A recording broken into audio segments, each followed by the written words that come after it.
Well, it's been a rough couple of days, hasn't it, here in the city of Cleveland, man? Listen, that game yesterday, I was there. I blame myself. Ryan, do you know, like, your career record going to Cavs games and Browns games and Guardians, Indians games? It was funny. I was talking to my brothers, my wife. We were in the bleachers, had a great time at the game. It was alive. It was electric. Rally towels aplenty. I'm pretty sure I have a career losing record going to Indians Guardians games. Now, I've seen some lean years. You know, my formative years of being a baseball fan in this town, they've not always been great.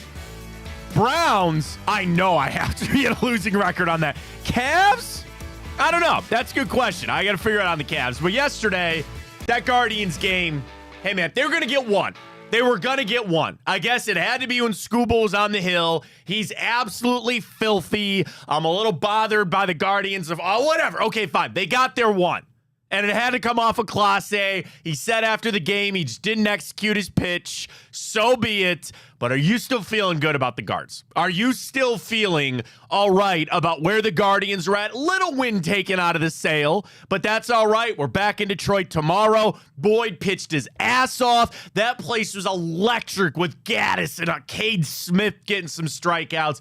It was a great baseball game. You came up on the short end, but it was still a great game. So we got to talk some Guards from yesterday. Of course, a lot of Browns to get into, as all of the Deshaun Watson discussion, that's been it. On the national side, I get tagged in the ESPN radio post from Mike Greenberg. And Greenberg just eviscerating Deshaun Watson and the Cleveland Browns. Dan Orlovsky taking him to task. Everybody. Stephen A. Smith saying that Deshaun Watson should be arrested for his play on the field. Should be arrested for something else. Well, we got off the field news too. What did I tell you? I knew something was coming. I thought, whatever, it's over. He settled the one case. The thing we talked about, the commissioner's exempt list yesterday, that's off. We'll get some more Browns coming up on what they could do to move forward. I'm going to power rankings. And CBS did the top 10 worst contracts in NFL history. Browns have 2 of the top 3. We'll tell you what the other one is. It's from a time of the past, but we'll get to that coming up. We'll get to I don't even know if you know that other player. Oh, really? It's that old. It's not Dwayne Bowe. No, that was pretty bad. You know, Kenny Britt was not the answer to that. No, it's somebody else before your time, Ryan. So we'll get to that coming up. We got the grid on day 2 of that. We'll announce our giveaway for hitting the grid a couple of weeks ago. We'll get to the time op. We got the morning update, 2 for Tuesday. We got it all right here on Big Play.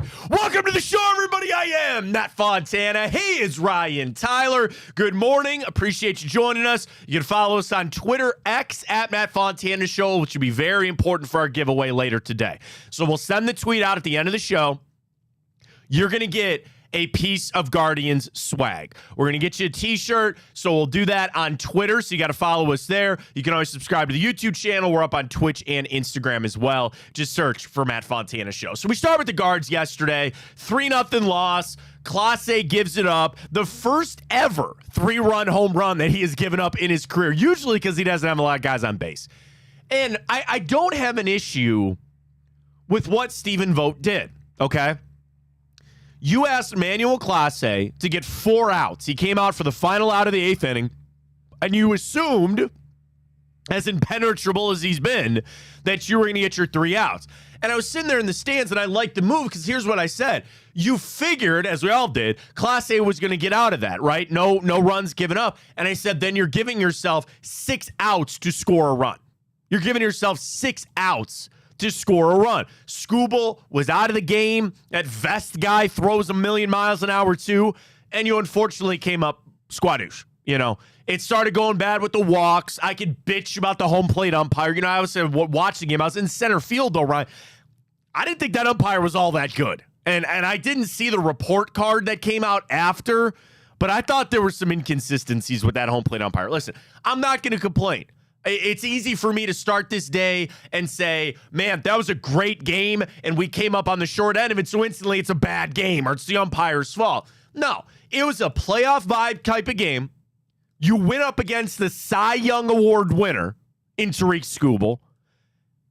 Matthew Boyd pitched great, had to work around some things, but got out of jams, and Vogt played that like a playoff game.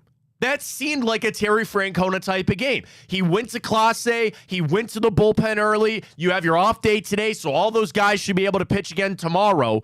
And it's a back and forth. Welcome to the playoffs. The question that I want to post, we're going to have 2 questions, 2 answers as always on a 2 for Tuesday. Do you still feel good about the Guardians? Do you still feel good? It's hard to wake up today and not feel a little down about how that game went. But for me, Ryan, I'm still feeling really positive. If anything was going to go bad with this team, you thought it was probably going to be starting pitching, right? The offense had come around later in the season. You felt a little bit better about them entering the playoffs, but the bullpen up until Class A was fine. You don't expect that to happen to Class A again. You kind of played a Guardians branded game. It was low scoring. It was going to be a few key moments, and that's what turned the tide. Now, the thing is, when you talk about Class A rebounding and hopefully setting that aside, I believe that he's got the strength to be able to do that. The other side of it, I tried to say that you couldn't get another amazing start from Tariq Skubal, and I was wrong. Things kind of played out the way that A.J. Hinch and the Tigers wanted them to. Okay, you lost game 1. You come back, you get the win with Tariq Skubal here, and he's lined up to pitch a potential game 5 if you get there. If you get there. And that's going to put a lot on these 2 games in Detroit. The biggest thing I'd say about the Guardians and why I'm still positive about it, you got Skubal out of the way. You got 2 chances, and I guess there's a world that they'll pitch him on short rest maybe. No, he will. To game 4 if you get there. If you win, then you get game 4. Okay, then he's out of the way for game 5, and you're back at home for that. Or will he be game 5? Well, the question is, I think that's what depends on tomorrow. Right, because if if they win, then they feel fine keeping him for game 5. We win tomorrow, he's pitching game 4. In a win or go home for the Tigers. So he's going to think off 3 days? Going to have to. I guess. Going to have to. Wait, they don't have the day off? No, they don't. It's Wednesday, Thursday. Yeah, I guess you're right. You really can't. I don't think you can. I really don't think you can. That'd be Monday pitched, Tuesday, Wednesday, Thursday. Yeah, he ain't pitching. Yeah. I don't know, man. Did he crack 100 pitches in that game? I was watching it. I just kept looking at his pitch count to try to get him the hell out of the game. And again, if I really want to be critical, he was on. I'm not taking anything away from Tariq Skubal. He threw 92 pitches. Imagine if they still had Flaherty. I thought about that a lot. I thought about that a lot. That's crazy. That they shipped him out. And I know he's over there chirping at Machado. Or and imagine if the Guardians got Skubal, like if they really sold that hard. Sold out and got him where we'd be today. Yeah, and obviously if that had happened, the Tigers would not be even in the playoffs. But yeah, you think a lot about Flaherty for that. And do you think they're kicking themselves? Well, it's like they made here's the thing. And it comes back to how the Browns need to approach this trade deadline too. You got to make the moves in the vacuum of where you're at today, not where you're going to be tomorrow or where you're going to be in a couple of weeks. The Tigers told you they didn't expect them to go on that, what was it, 31-12 streak or whatever it was to make the playoffs. They didn't see that coming. No idea. So, yeah, I mean, you can always look back on things and wonder about it. But you got Cobb going tomorrow. They've not announced who their starter is going to be. But, yeah, I don't know. Could you go to him and say, even if you want to go to Skubal and say, we need to pitch 3 innings here, would you risk that? Or ask the team to get the win and go for game 5. That's why, again, tomorrow, I know it's 1-1, but you do that and you tighten those screws on them a little bit, and you look across baseball. Everybody's 1-1 right now. It's been great playoff baseball. It wasn't going to be easy. And if anything, the Guardians actually, their depth on the pitching, on the starting side of things, is what's going to maybe drown out the Tigers at this point, right? Skubal got the start. Tyler Holton has started 2 games. Like, again, of their 4 games started, they went 2 for Skubal, 2 for Tyler Holton. The question is, I'm trying to look. Jackson Jobe, like, who's their other starter?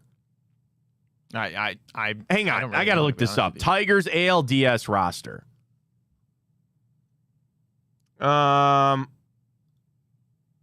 Okay, Tigers ALDS roster.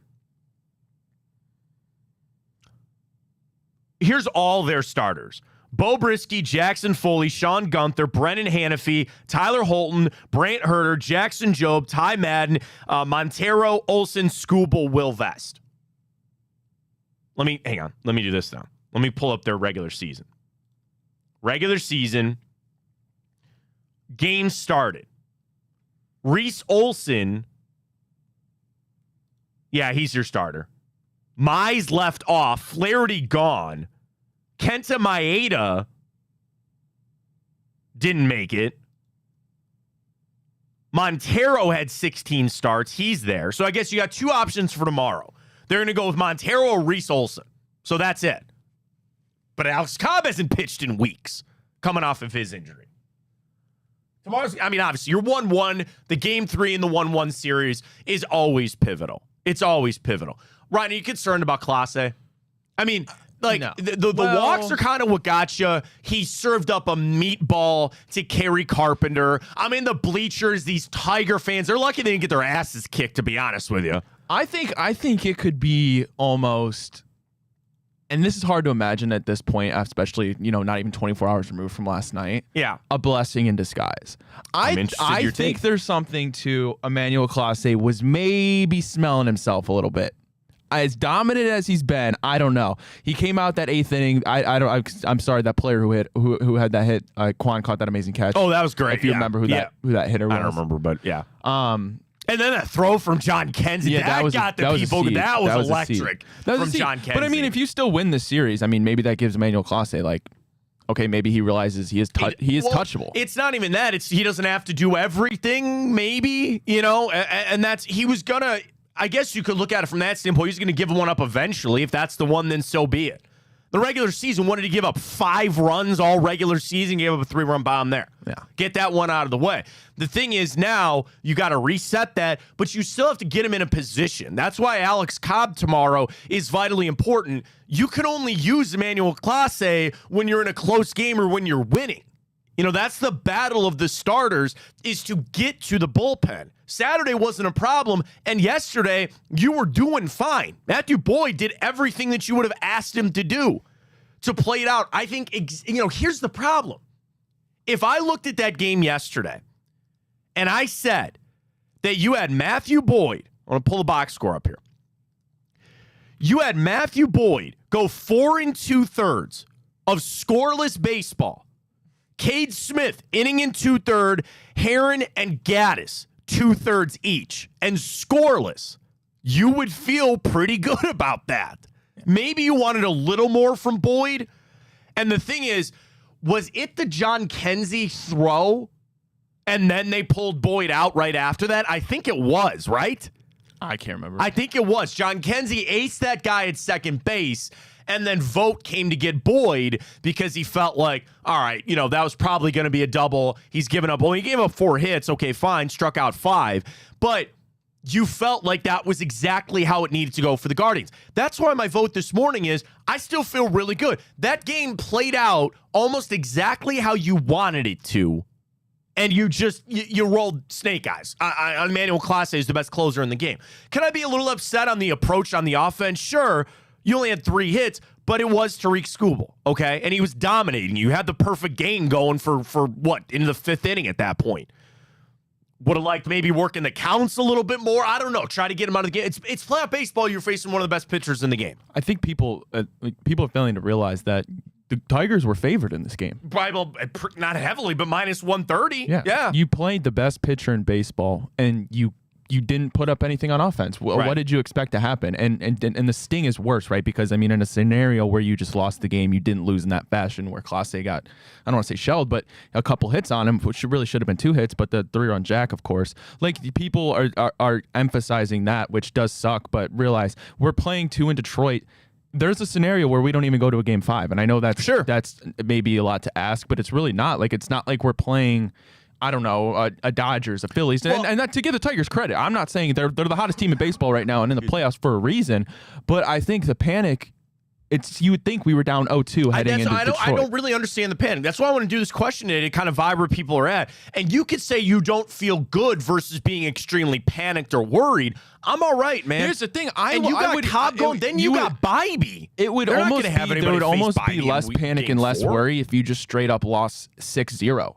And Classe wasn't even in the game at that point. You know, like, yeah, I guess. I think the panic is just stemming from a guy that you thought was untouchable. Yeah. Maybe he showed he was a little mortal than you thought he was. I'm just going to buy, and I'm going to put all my stock into that was your one give up, man. That was just one bad pitch. He made one bad pitch, and it cost him. There you go. That's it. Get it out of the way, and he'll be better for whenever he gets the next opportunity. I hope it's tomorrow.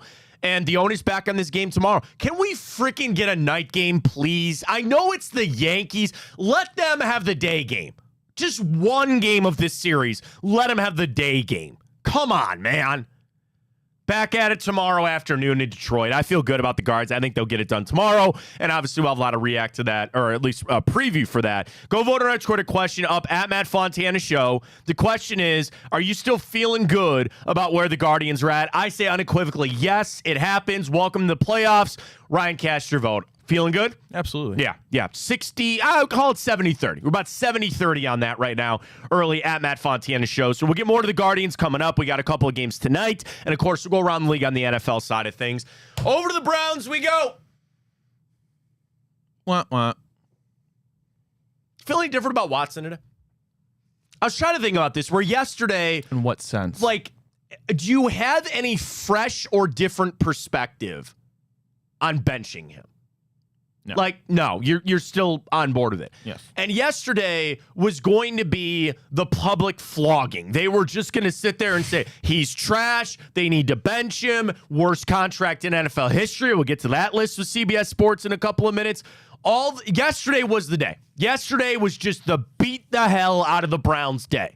Had a time to take get some rest, watch the baseball game, and now we're back at it. And I do come at it with maybe a little bit of a different perspective. I hate doing this back and forth thing. You shouldn't do that doing this job, right? Pick a side of the fence. Munch told me years ago, when you straddle the fence, it hurts the boys. Pick a side or not. And yesterday, I was continuing to make the case to start Deshaun Watson. And I listened to the other side, and I sent a tweet out yesterday. Regardless of who makes the decision, it has to be pretty apparent that he is not going to be the answer, and we need to move on. I'm back to the other side. You got to start him. No. I'm back to the other side. They're going to start him. The giving up play calling is actually what's driving me more insane, okay? It keeps getting asked to Kevin Stefanski.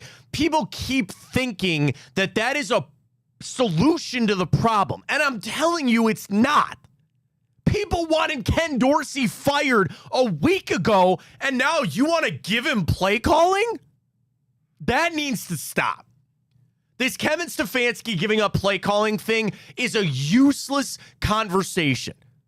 He has won all of these games while he was here with all of these different quarterbacks in all of these different systems, with and without Nick Chubb, with and without this offensive line, with and without all these other guys. He is not part of the problem. There are decisions in the game. Sure, you go, what the hell are we doing here? We are not a well-coached team from a mental error mistake. 12 guys on the field, penalties, all that. I get it. When I boil it down to the play calling, I have too much on the side of Kevin Stefanski to show me and prove to me that he's not the problem.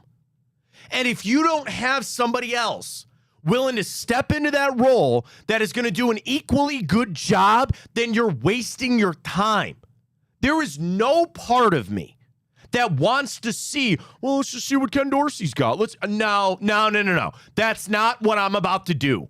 You want to talk about going to see what Jameis Winston has? Sure, fine. I get it. The Browns have problems right now. And what we're trying to do is throw solutions at them because you don't know what the actual fix is. That's a lie. I contradict myself right away. You know what the big fix is. And you know what the biggest problem with this team is right now. It's your quarterback. Whether it's the offensive line, the receivers, I don't know. Taking the head off the snake is what? Deshaun Watson's playing terribly. Flipping play call ain't going to fix that. It's not going to fix that with a guy who got fired from his last job of calling plays that's still maybe carrying around the, you know what I did with Cam Newton back in 2015? You know what I did back then? Yeah. You mean almost a decade ago? Oh, okay. Got it. Right. Write that down.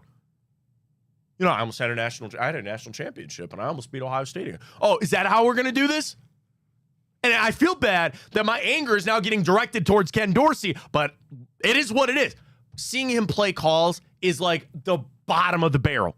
You want to ace the seat, and even then, the conversation will start about Kevin Stefanski losing his job or whether or not, and we sent the clip out yesterday. Kevin Stefanski needs to remain safe in this thing. As all these decisions are getting made, he is the one thing, I tell you this, man, of all the problems that we have right now with the Cleveland Browns, I doubt very highly that this is a major Kevin Stefanski problem. Now, he's the head coach, and a lot of that will fall at his feet as it should. But I need the Browns to start being a little solution-oriented in this and finding the ways to fix it. One of the things that ain't broke is Kevin Stefanski calling plays. We need to shut this down right now. I'm so sick of this conversation. I'm sick of where the Browns are at. Ryan's there, I'm there. This is hell. But trying to drive this narrative that a guy that has won all these games with different quarterbacks and is a two-time coach of the year is somehow the problem, I can't buy that. I think people will be a lot more just happy and calm when they realize the unfortunate reality is there's no solution this season. Oh, there's multiple problems. The thing is, you need multiple solutions, and you're right, Ryan. There might not be a solution this season. No, there's not. Any way you want to twist it, look at it. This season, there's no fixing what's going on with the Browns. The offense isn't just bad, Matt. It's completely broken. There's no type of offense, and I'm not in the locker room. I'm not talking to these players, but it's apparent something isn't right in terms of chemistry. Nobody, I mean, I don't want to say nobody. It seems like players just don't believe in Deshaun Watson. They don't want to play with Deshaun Watson. And I'm not saying he's the only problem. Is he the biggest problem? Yes, I think that's apparent. But he's not the only problem. And the reality is because of the contract, the way it's set up, there's nothing Andrew Berry can do this season. You have to operate from this point on, I believe, as what is the best move for the 2025 Browns. Other than that, I think you're just doing the team a disservice. Right. And that's the other problem. When you start trying to apply, solutions, that can create its own problem again because you're changing things. The Browns need change. Change can either go one of two ways. It works or it doesn't. Now, at this point, what do we know? We can't keep status quo. You can't just sit here and say, well, this is what we're going to keep doing, right? Now, that's where people come back to Deshaun Watson, and they're asking for him to be benched, and I don't really have a good take to say he shouldn't be benched and all that, but that's where you need a change, and people need to understand that it could go bad with Jameis Winston, but what are a lot of people going to... I'd rather see that. At least it's that. At least it's something different. I cannot keep watching Deshaun Watson out there playing, missing guys, taking sacks. It might not get better with Jameis Winston. It might, but at least it's different. And the Deshaun Watson experience might not technically be over, but it's over. Like it's hard for me to imagine any scenario this season where Deshaun Watson even recaptures some type of form, right? Like, the best scenario for the Browns right now, you're sitting at 1-4. You haven't even played a division game yet. You see what the Ravens and what the Bengals are doing offensively. You see what the Steelers have defensively, and they're still winning games. The Browns are in the bottom of the barrel again in the AFC North, and there's nothing that they can do this season to bring them up. It's a sad reality, but right now, if I'm Andrew Berry, I'm figuring out the best deal I can get for Amari Cooper. I'm thinking about the draft next season, which is crazy as that sounds, but that's the reality of it. And as crazy as it is, you're quarterback scouting. No, I mean, you're going to have to find one next year. You're right. One way or another, you're going to have to find one. And you're going to have to eat that $95 million over the next couple of years. There are people, I got the tweets yesterday, just cut him now. And I think they can't because they have to wait for the window, which is like stupid. Like, I wish you could go to the NFL and just like, can you grant us like a waiver on this? Like, we know he's not going to be here. Can you just grant us this post June 1 cut and we'll spread the money out? Because you're right. If this contract was any less, he might not be here. He just might be gone, but he can't be. He's going to have to stick around. Then it comes back to Real quick, think about how nuts that is. Think about how crazy that is if you were to do that with Deshaun Watson, because you know all the money you would have to give him to it now. Yeah, and it wouldn't work with the salary cap. As much as laser eyes Andrew Berry people seem to be, he can make some magic things happen with the cap, but that's not possible. No, you'd have to cut like how many players? 12. I mean, the good news is the salary that you are bringing on Deshaun Watson is just mind-boggling. All right, it's straight crippling, is what it is. Brown's cap space by year. His play and his contract, even more so, is quite frankly crippling this franchise. So in this year, we have cap space of $44 million. You will roll that over to next year, where you are currently $4.5 million under the salary cap. Okay? Then 2026, you are $14 million under the salary cap. But again, that's the full bite of Deshaun Watson coming in. So in essence of rolling over again, let's talk about that. You got to find that 95, right? I cannot believe we're here already. You got to find that 95. So you roll over the 44, that's 40. You still need to cut $50 million when you're already in a deficit for 2026. Do you want to have an uncomfortable conversation on that? That's Denzel Ward and Myles Garrett. Yeah. That's $20 and $30 million in 2026. You need to find $50 million. That's cutting those. Now, again, there's dead cap, and I'm just bringing up those guys as their cap numbers. I know they're not going anywhere. There's void years for Bitonio and Teller. Gone. Right? Gone. That's not happening. David Njoku, Dalvin Tomlinson, Zadarius Smith, 15, 13 million. That's the hell that we're going to have to be in figuring this out. And that's the price that you had to pay for this going bad. And that's why you're going to have to draft a quarterback, because you're going to need a guy on a dirt cheap contract. Let's post our second 2 for Tuesday. Do you think Deshaun Watson's going to win another football game for the Cleveland Browns? And it's really two ways to think about that. It's number one, he keeps playing and he's going to be really bad and he's not going to play, or you think he's going to get benched sooner rather than later and he doesn't win another game for the Cleveland Browns. Right. There's two ways to think about it. I mean, two ways to think about it. If you're thinking no, if your answer is going to be no, do you think Deshaun Watson is going to win another football game for the Cleveland Browns? Two schools of thought. One, he keeps playing and we just don't. Or two, he gets benched. One of those two things. Or you can vote, yeah, he'll win another game. Maybe it's Sunday. I don't know. You know, trying to be the optimist in this whole thing. You win Sunday. I don't know, man. And you might be saying, how the hell are we going to do that? Okay, I don't feel good about Denzel Ward playing in that game. Oh, wait, here comes A.J. Brown, here comes Devontae Smith, and here comes Dallas Goedert, who all of a sudden has found himself yet again. Oh, and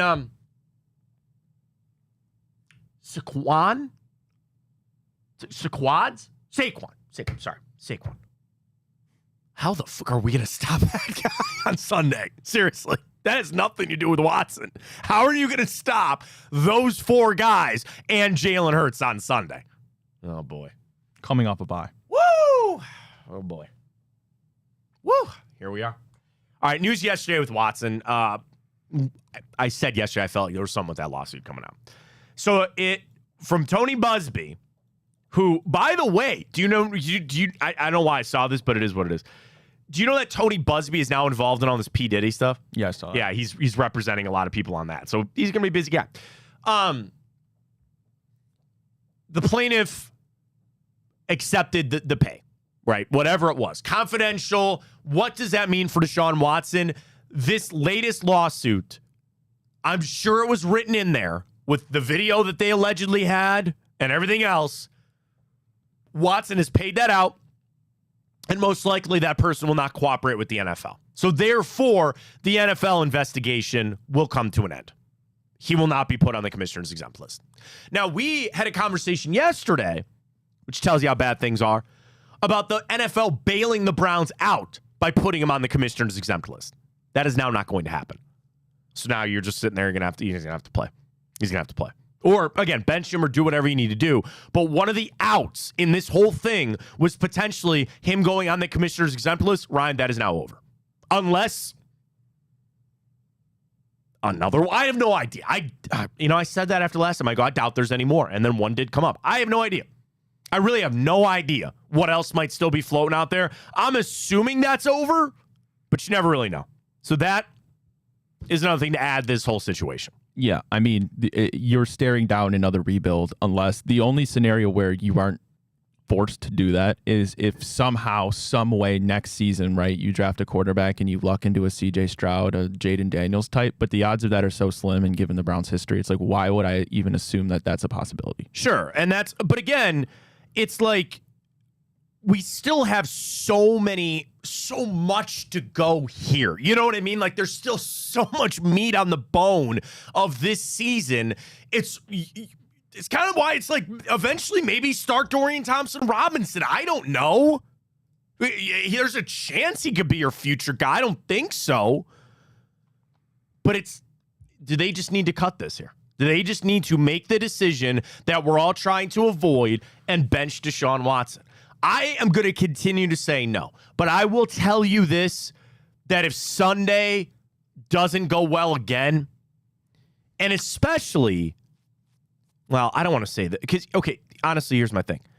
I kept saying this yesterday. You have the rest of those guys that got to go out there and fight and play. And if you're just going to bench Deshaun Watson, that's like taking him out. And that's what I mean is he doesn't have to fight anymore. He's not getting tackled and hurt and all that other kind of stuff. Now, the other side, does Joel Bitonio want to be out there busting his ass? Does David Njoku want to be out there busting his ass knowing Deshaun Watson ain't going to win this football game? That's the balance of where you're at with the Cleveland Browns. There is a piece of me that understands Sunday might be Deshaun Watson's final start for the Cleveland Browns. There's a real possibility, and it's probably a better than 50-50 possibility that the final time Deshaun Watson ever takes a snap for the Cleveland Browns comes this Sunday.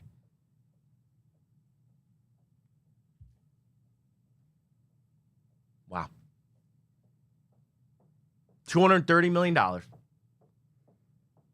3 first-round draft picks for 6 wins. Yeah. In his career with the Browns. That's how it rolls, man.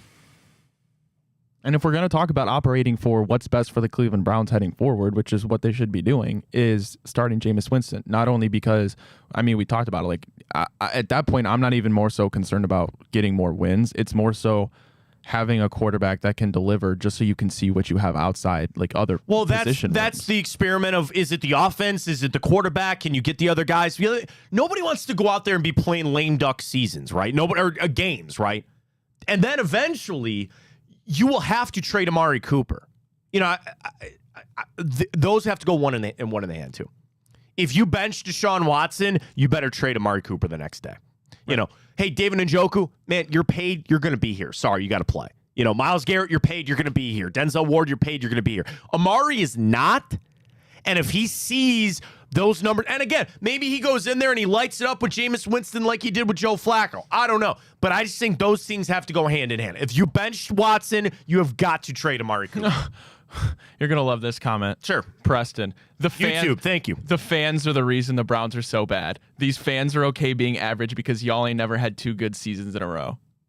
Trust me, I tell you, it's not our fault. It's not your fault.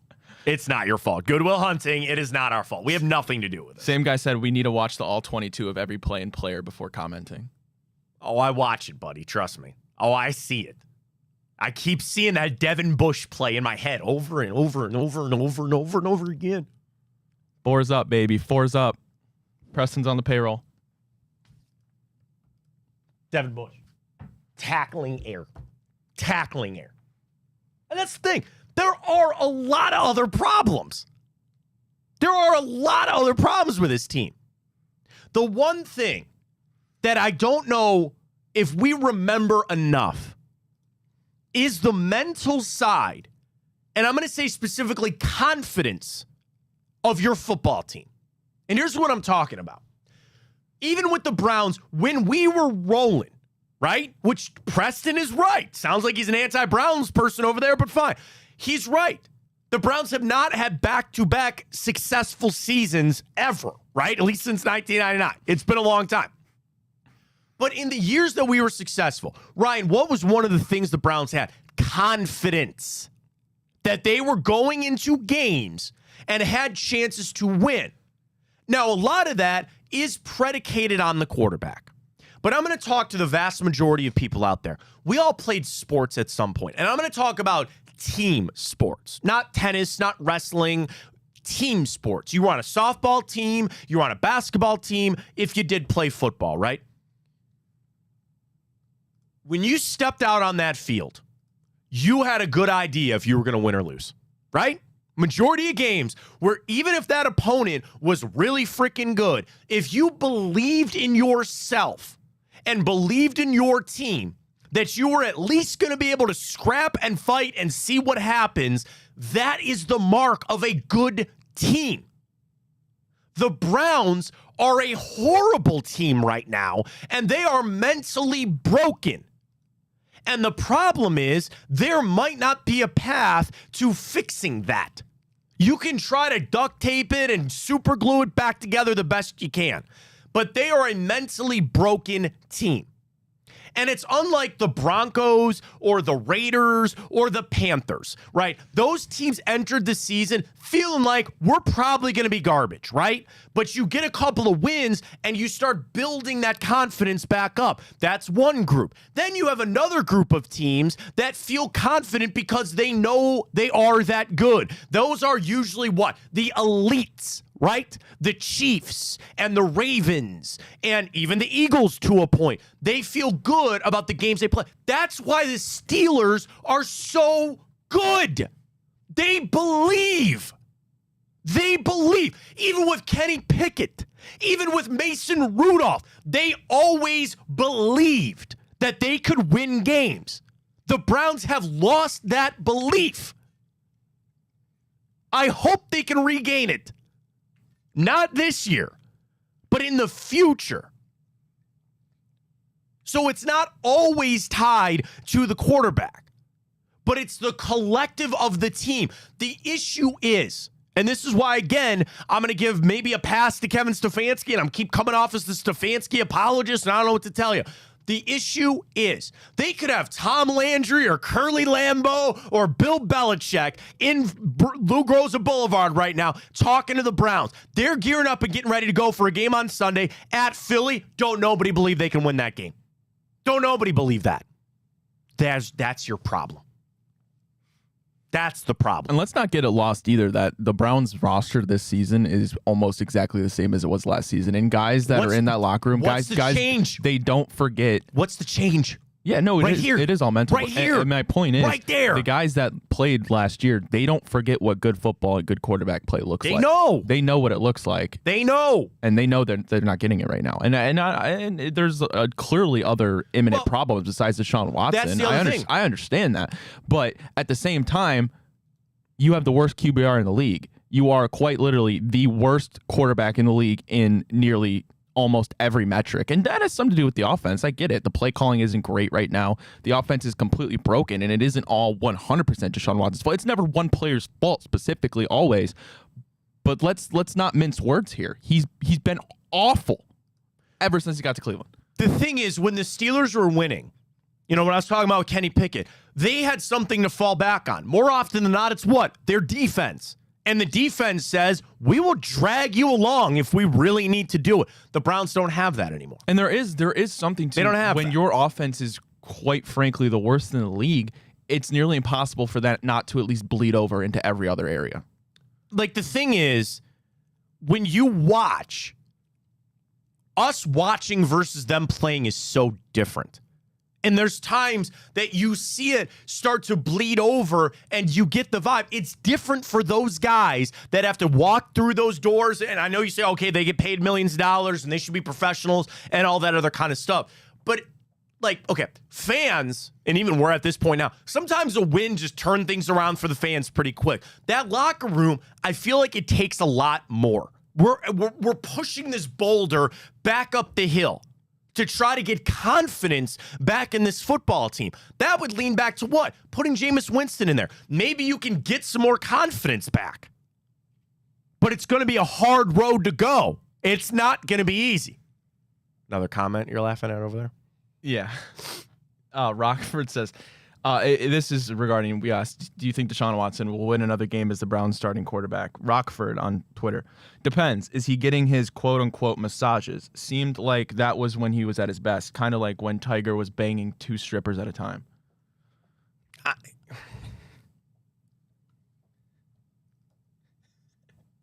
Okay, can we have that? Let's have a civil conversation with that for a second, okay? Laughter is the best medicine. I'm not saying it's not. But I want to be respectful of what happened in that situation. And I think there is actually, I get the joke he's trying to make, and I understand what they're trying to say there. But there is actually an extremely valid point there. And that is the Browns, maybe the biggest mistake that they made in this whole thing was believing Deshaun Watson could get over what happened. Yeah. That, what it was, and I'm like, for a second, going to try to put myself in that situation where you've been in courtrooms. Again, and I want this to all be clear. He did this, allegedly, put himself in this situation. But the courtrooms, the walking on eggshells, the cutting of checks, all that money going out, that would rock anyone. And I'm not excusing it. He did it, allegedly. This is his problem that he created, much like Tiger Woods. But what you got to understand, the Browns, when they signed him, there was conversation. There were press conferences where they said, we feel like Deshaun Watson will be able to move on from this. And questions to Watson over and over again. The thing is, in those press conferences, when he's exuding all this confidence that he's going to get over it and get back to being an elite quarterback, he's not. He's not. And if you truly do want to boil it down to one thing, the injury was one part of it. Why all of a sudden has Deshaun Watson forgotten how to play quarterback? You don't just wake up and lead the league in passing. I know the Texans team was really bad, but it's not like this guy can't play football anymore. That's one of the biggest conundrums in this whole thing. He lost it. The Browns had the belief that he was going to find it again, and he never did. It's called karma. You reap what you sow. Karma's been around since the You get it? beginning of time. You get it. They believed that he was going to get over this whole thing, and he didn't. And he didn't. Now, you want to talk offensive scheme and him being in the pocket and throwing all that other kind of stuff? Sure, fine. But if you truly want to boil it down to the mistake that the Browns made was believing that what happened to Deshaun Watson was fixable, and it's clearly not. That's enough to wreck lives. That's enough to wreck careers, and that's what happened here. And it's nobody's fault, but again, allegedly Deshaun Watson for putting himself in that situation. Does he think about this? I don't know. Like, as a human being, does he go bed at night thinking about, man, all the money I wasted away doing that, or all the mistakes that I made, and just the self-doubt? When the self-doubt starts creeping in, what's he going to do? It might be better off if Deshaun Watson just takes a year off of football. You know, he'll play football again. I believe he'll be signed again. I don't know. Probably. No. Oh, I think Mike Vick got another shot. I know different apples and oranges and what happened there. The only guy that's ever been kicked out of the league is Colin Kaepernick, okay? And they made an example out of him. But you could see the NFL maybe trying to make an example of Deshaun Watson in this whole thing. Somebody will sign him. Somebody else. I'll play football again. My mark is, I think next year when the Browns cut him, because that's where we're going down this path right now, when they cut him, I think he'll take a year out of football. I really do. You made all that money, just sit on back, take a year off. Somebody will come calling eventually. You might have to do the Flacco. So. Somebody gets hurt and then they call him. I don't know. But again, he's got nothing. Why would you bring that cancer into your locker room? Sure, that's, again, not going to be my problem. I just think he's going to play football again. Not for the Cleveland Browns. It comes back to our question. We're asking everybody, do you think he's going to win another football game for the Cleveland Browns at some point? In the NFL or like the XFL? Yeah. Jeff Saturday, Browns made a terrible decision letting go of Joe Flacco again. There's nothing we could have done about that. I would say nothing because everybody's going to complain about it. You knew the situation. Don't start going back on that now. Don't start going back on that now. You know, when there was confidence in Deshaun Watson, everybody understood why that decision was made. Was it the right decision? Kind of, yeah. Can I explain why? Can I explain why Joe Flacco leaving Cleveland was the right decision? Because at that juncture, you had no choice but to be all in on the Deshaun Watson business. That's it. You had no choice but to put every ounce of effort and asset into getting Deshaun Watson to be your franchise quarterback. We're now 5 games into this. That is a large enough sample size. 5 games is not some fluke on either side of anything. 1 or 2 games, sure. 5, They had every opportunity afforded to them to try to make this work, and they had to go all in on Deshaun Watson. So I ain't going to sit here and revisit the Flacco stuff. I just not. More comments here? What do we got? Charles said, who invited Leroy Bickerstaff to the chat? Is that Preston? Is that what that is? Yeah. Is that who that is? How's that going to go? How's that going to go with everybody? Dude, it's... You want to feel better? You want to go through CBS Sports top 10 worst contracts in NFL history? Yeah, I'd actually really like to. Okay, so, and a lot of these are recent ones. So this came out yesterday from Tyler Sullivan, and he looked at the 10 worst contracts in NFL history. And he looks at it from this. Now, some of these guys were traded, but then paid. But a lot of these are just, the way you look at it, just strict, this player got this money from this team, and they were absolutely trash. Okay? That's what you got to look at. So, of course, number 1 on the list is Deshaun Watson. $230 million, fully guaranteed. Nothing's going to top that. Everybody thought Russell Wilson's deal would be the one to not top it. But that is clearly number 1 on this one. Browns have not seen anything close to returns on this investment, and we're going down the path of him being released. In 2025, he has a base salary of $46 and a cap charge of $73 million. The final year of his deal is 2026 with a base salary and cap charge of $100 million.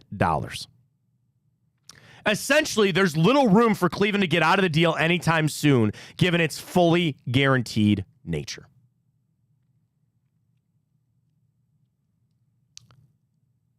This is a fireable offense.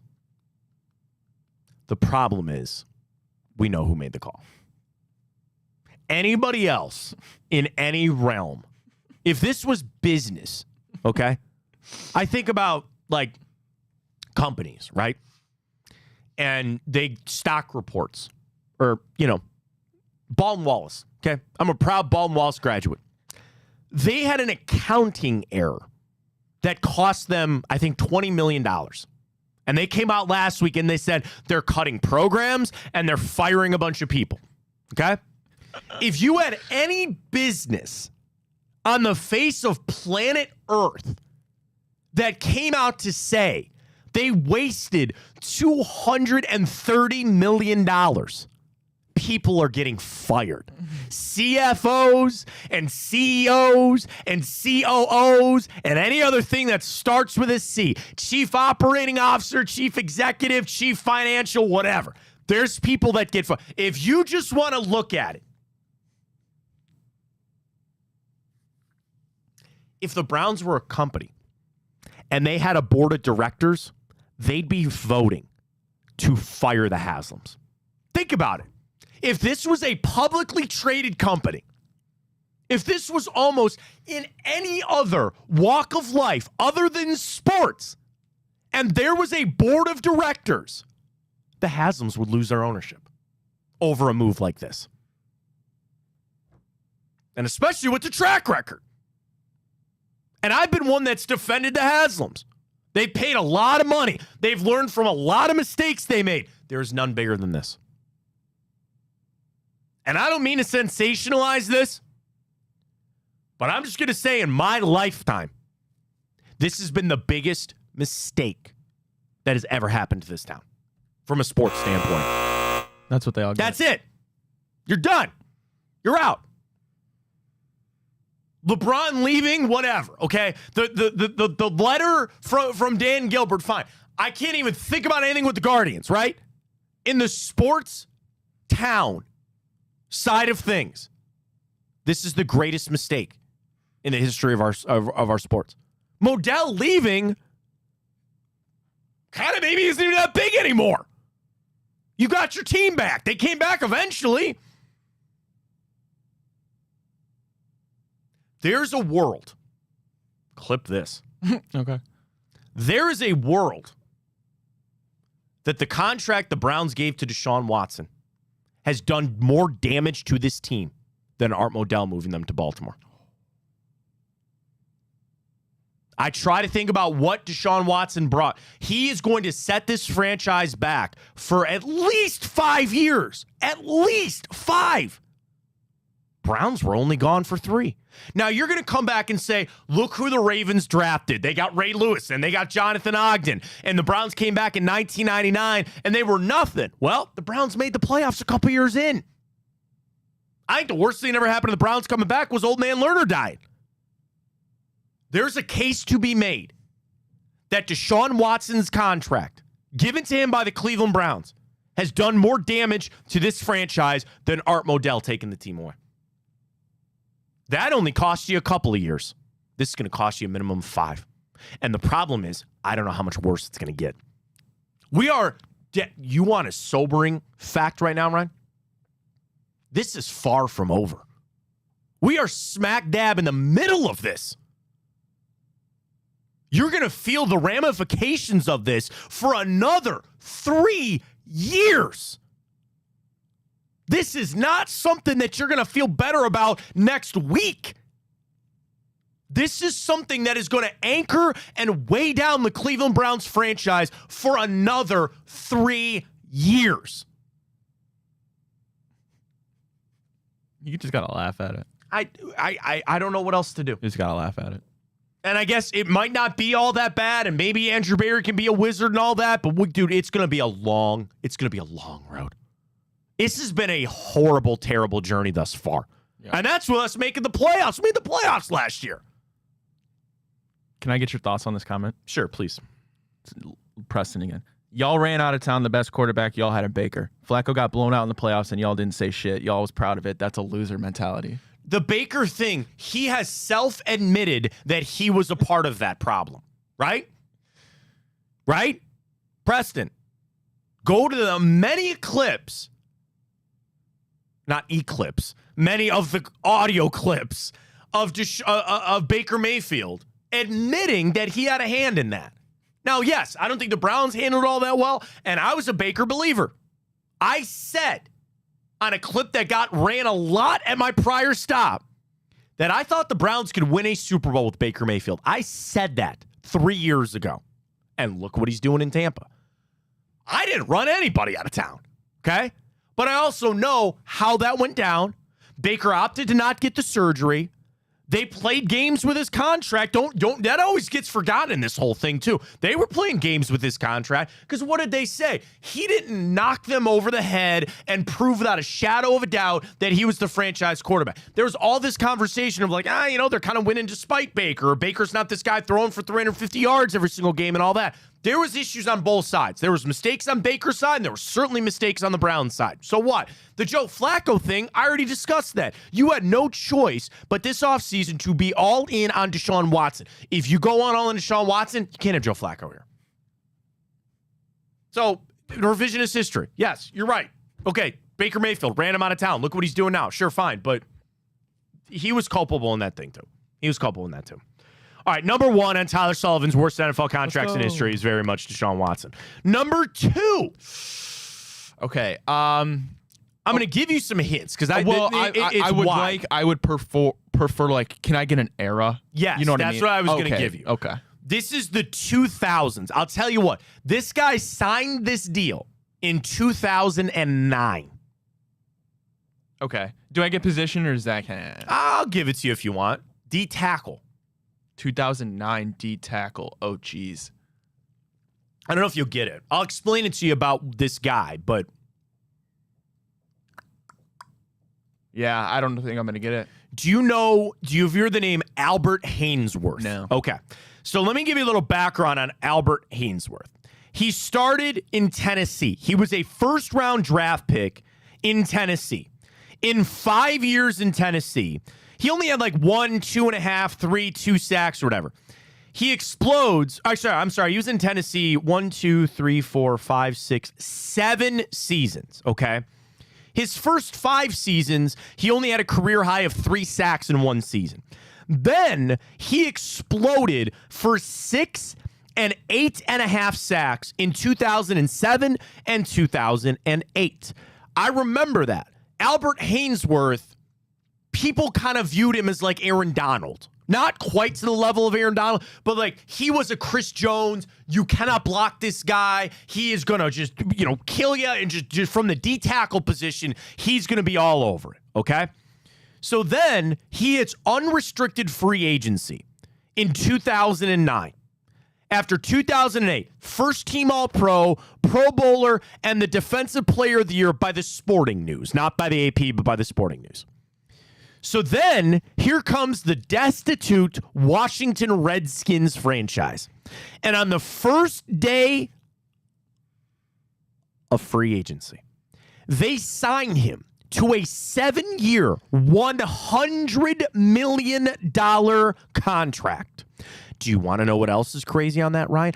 The Tampa Bay Buccaneers offered him more money than 7 years, $100 million. He got paid $32 million in the first 13 months of the deal, 41 guaranteed, and could have reached up to 115 with all incentives. In his first year in Washington, he played in 12 games, recorded 4 sacks. The next year, he only played in 8 games, 2.5 sacks. He left Washington after 2 years. After signing a $100 million contract. The only other thing that reminds me about Albert Haynesworth, there was a giant story.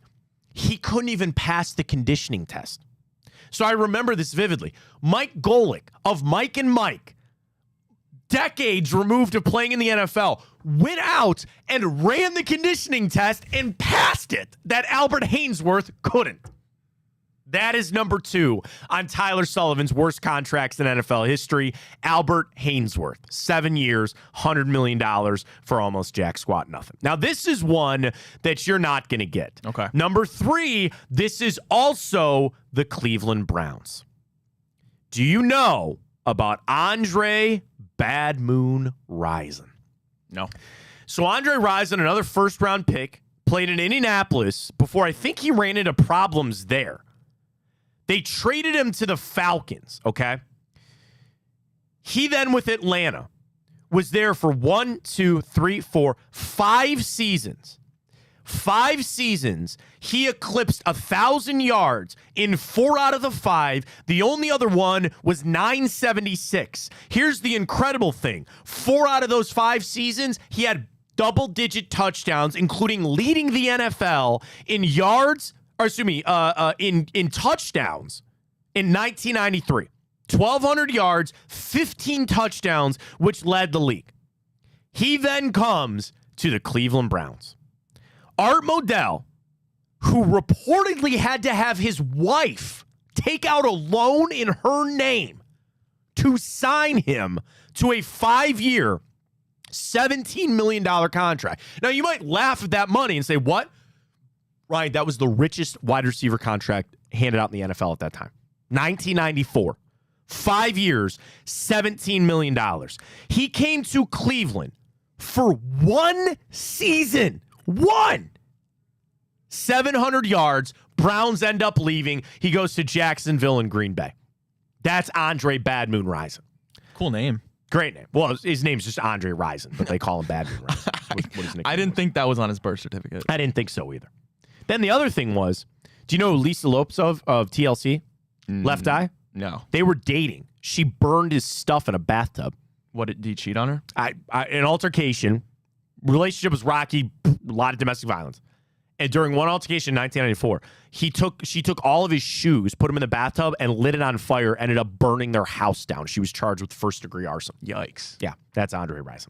So that is number 2 on this list. Okay. And I think... No, it's number 3. I'm sorry. No, it's number 3, right. Number 1, Watson. Number 2, Haynesworth. Then Andre Rison is 3. The rest of these are kind of within our realm here. Okay. Number 4. It's one that you've brought up that you thought might be number 1, but it's number 4. Russell Wilson. 5-year, $245 million contract with the Denver Broncos. Number 5, running back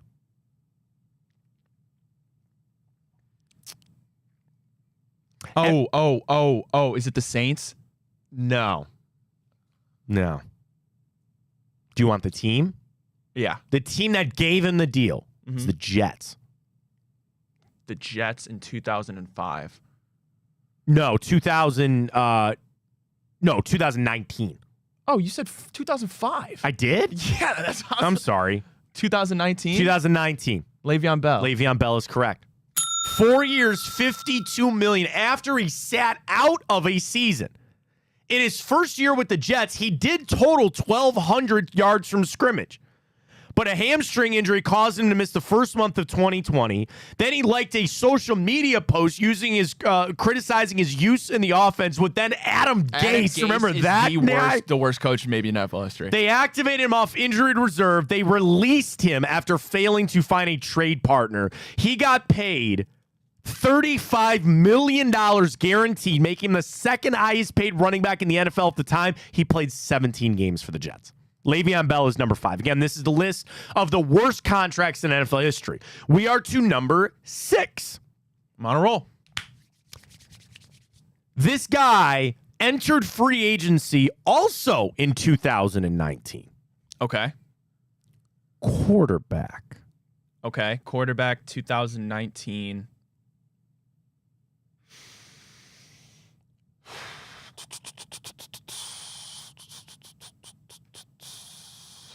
Obviously, if you give me the team, it's probably going to give it away, huh? Maybe not. Jacksonville. We forget about this one. I do. Really? This guy did something very historic the year prior that helped him get a big contract from the Jacksonville Jaguars.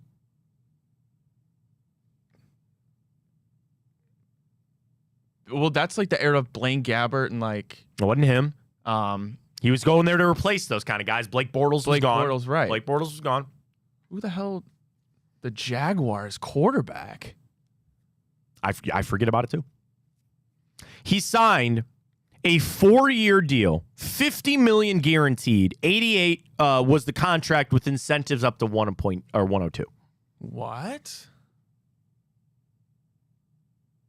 He's got a little bit of a profanity-laced nickname that everybody likes to call him.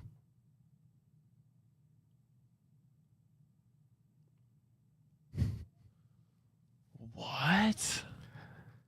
He entered the year as the Jags starting quarterback, suffered a shoulder injury that put him on reserve. Once he returned in Week 11, he was named the starter over Gardner Minshew. Jacksonville lost 3 straight games. Doug Marrone gave the job back to Gardner Minshew, and this guy never played for Jacksonville again. What? His nickname is Big Blank Blank. Am I just missing a piece of history? Yes. Okay, 2019 is when he signed the deal. 2018. What happened that season? 2018 was... I just like watching you squirm on this. I love when I know Baker's something. rookie year. Yeah, it's nothing to do with Baker. Nothing to do with Baker. Who won the Super Bowl that year? Yeah, Charles put it in the chat. I didn't know they signed Nick Foles. Blank Nick. Nick Foles. I didn't even know that he was... You forget that. He was only there for 1 year, then they traded him to Chicago. I don't even think I knew that. So again, 4 years, $88 million, $50 guaranteed. He started until Week 11. He started, got on injured reserve, came back Week 11, lost 3 straight. They went with Gardner Minshew and then traded him to Chicago after the season. See, I didn't even know Nick that Foles, I forget. He was in Jacksonville on that big contract. That's number 6. Number 7, a wide receiver. Got a 4-year, $72 million deal with this team in 2021. Would you like the team? Is it the Browns? No. Yeah. Giants. Kenny Galladay. 4-year, $72 million. Yep. With the Giants for Kenny Galladay. He was nasty on the line. First season, 500 yards for Kenny Galladay. That's number 7. Number 8, worst contracts in NFL history. I don't know if you're going to get this one because this is more of my era. Okay. This guy signed in 2011 as a free agent. He left the Oakland Raiders, where he was a perennial All-Pro 4 times, including a first-team All-Pro twice. He then goes to the Eagles, signing a 5-year, $60 million deal. He was never able to reach the heights that he did in Oakland. He only played 2 seasons with the Eagles before he was released after the team asked him to restructure his contract. What position? Corner. And he played for the Raiders. Started with the Raiders, was a beast with the Raiders. Went to the Eagles on a 5-year, $60 million deal, 8th worst contract in NFL history with Tyler Sullivan. A cornerback, huh? So that era, there was Darrelle Revis. Right. But this guy was second, and I thought this guy's got a really cool name, too.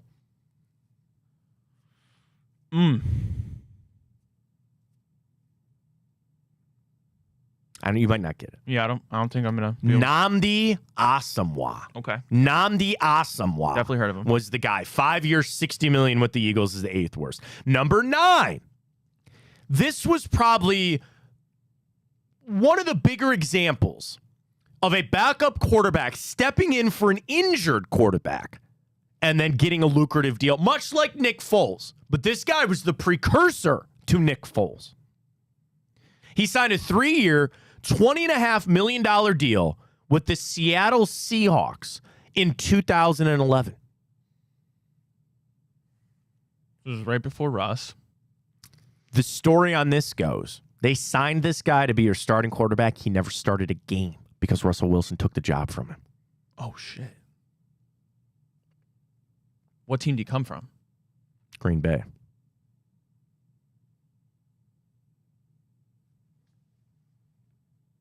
So he came in for Rodgers at one point? Wasn't like a long stretch, but I vividly remember this. He had a couple sporadic games that he came in the Aaron Rodgers, Mike McCarthy Packers, and he threw it all over the ball. Matt Flynn. Man. Matt Flynn is correct. Matt Flynn is correct. The Packers made his first start on December 19th after Aaron Rodgers not medically cleared to start. He threw 3 touchdowns in that game. Then he also started again a little bit later, throwing for 254 yards in another one. So and Rodgers came out again. This wasn't like he started 7 games or anything like that. All he had was a few. It's a little like Jimmy Garoppolo, where you saw like little spurts of it, and you go, "Man, this guy might be really good." It's a lot like Matt Castle. Actually, Matt Castle was the precursor to that. Matt Castle went in, started that season for Brady, put up a bunch of numbers, went inside with Kansas City. But Matt Flynn is correct on the 9th worst contract of all time with Seattle, and number 10 on the worst contracts in NFL history. 2019, 4 years, $128 million, $107 guaranteed for a quarterback that actually has already been mentioned in our conversation here. Really? Yep. What team? Philadelphia. Wait, what? Philadelphia. He came from Philly? No, he signed this deal with Philly. What team? In 2019? 2019. He was also drafted by them. You're overthinking it. Carson Wentz? Carson Wentz. Oh, yeah. 4 years, buck 28, 107 guaranteed. He led the Eagles to a 9-7 record. Left their playoff game due to injury. Bro, he would have won MVP. He was going to win MVP that year. Yeah, he was. In 2018. Yeah. Then in 2020, 3-8-1 in the starter, including 15 interceptions, just 12 games. He was benched for Jalen Hurts, and now off to the abyss for Carson Wentz. Honorable mentions for the worst contracts of all time. J.C. Jackson, a 5-year, $82 million deal for the Chargers. Didn't they cut him already? The corner. Todd Gurley, 4 years, $60 million with the Rams. And Ezekiel Elliott's 6-year, $90 million extension. Oh, I thought there was a different button. All good. What? I got my breaking news button's gone. Oh, what happened? The Jets fired Robert Saleh. They did? Yeah. They did? Well, we'll play this music instead. Not a good music, but I thought it was my breaking news button. We can just ride. Surprised it lasted as long as it did. Well, Aaron Rodgers got what he wanted, man. Who's gonna? Is it Hackett now? It's gotta be. It's gotta be Hackett. Rodgers, yeah. It's gotta be Hackett. Wow. I mean, it's not wow because, like, I think Robert Saleh is not good. I really just don't think he's a good head coach. But, man, he's done. He's done. So, they're going to have to go to Hackett. Wow. Man, Aaron Rodgers is driving the Jets into the ground. Who's been worse for their franchise? Aaron Rodgers for the Jets, Deshaun Watson for the Browns? Just kidding. Just Deshaun. That's actually been very fortunate, the answer on that. All right, let's take our break. Ran through the worst contracts in NFL history. Coming up, we got the morning update. Saleh's fired out in New York. We'll get to that. We might have to just skip the update. We got to go around the NFL. We do have to go around the NFL today. You're damn right. All right, break. We'll figure it all out when we come back. Stay with us. Fontana Show right here in Big Plug. I'm Garage Beer, and this is Bobby Carpenter. Garage Beer. Beer-flavored beer. Beef with an F? Okay, my bad. It's crisp and cool, and it doesn't taste like ass. I'm Bobby Carpenter. I drink in garages because my wife says I don't belong inside. If you like a cold breeze on your bag, drink Garage Beer. It's American, and so can you. Garage Beer. Beer-flavored beer. Well, how do they know I'm doing this? Did somebody leak this out? It's social media. Oh. It's just that's the way social media works now. I thought maybe you were just running that yap.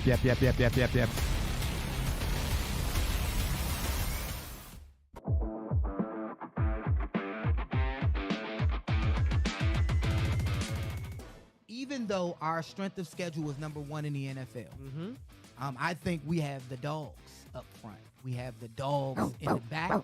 As it relates to our defense alone keeps us in these games. Not even talking about offense. Let's just say Deshaun Watson isn't there. We got dogs on the defensive side that's mirroring the potential of the Ravens from 2001 or 2000 Ravens with Jamal Lewis and the boys and Ray Lewis and those guys. Right. They won. Again, no disrespect to Trent Dilfer. But they won without a high-powered offense.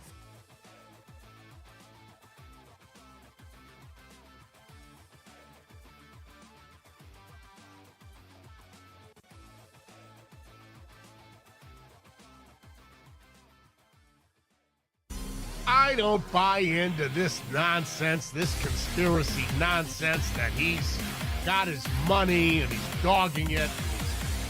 That's ridiculous.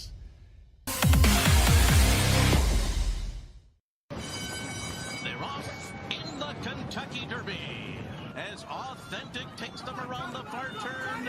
Tis the Laws making his move now, and they're into the stretch. These two stride for stride. Authentic, tis the Law. Here's the wire. Authentic has won the Kentucky Derby.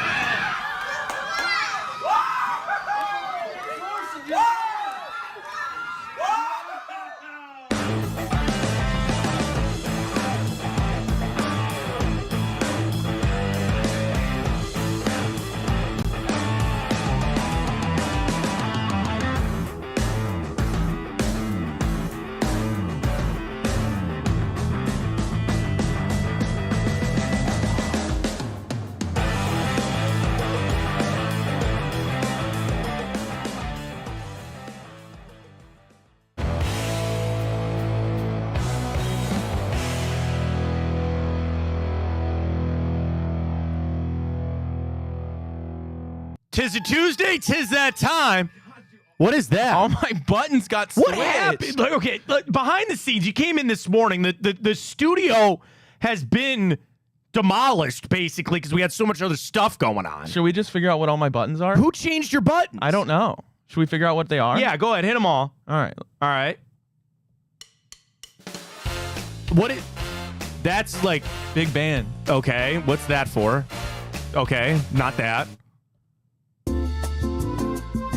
Waiting, okay.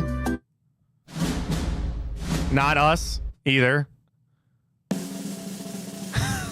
Also not us. Not us. Is there a way for you to like change like are there multiple like profiles on that thing? Yeah. Here comes Pat. It's probably his fault. That is of all the sound clips that we have, that's the only one that's actually ours. So your conspiracy theory is gone. Wait, no, this is, I think. That is our okay.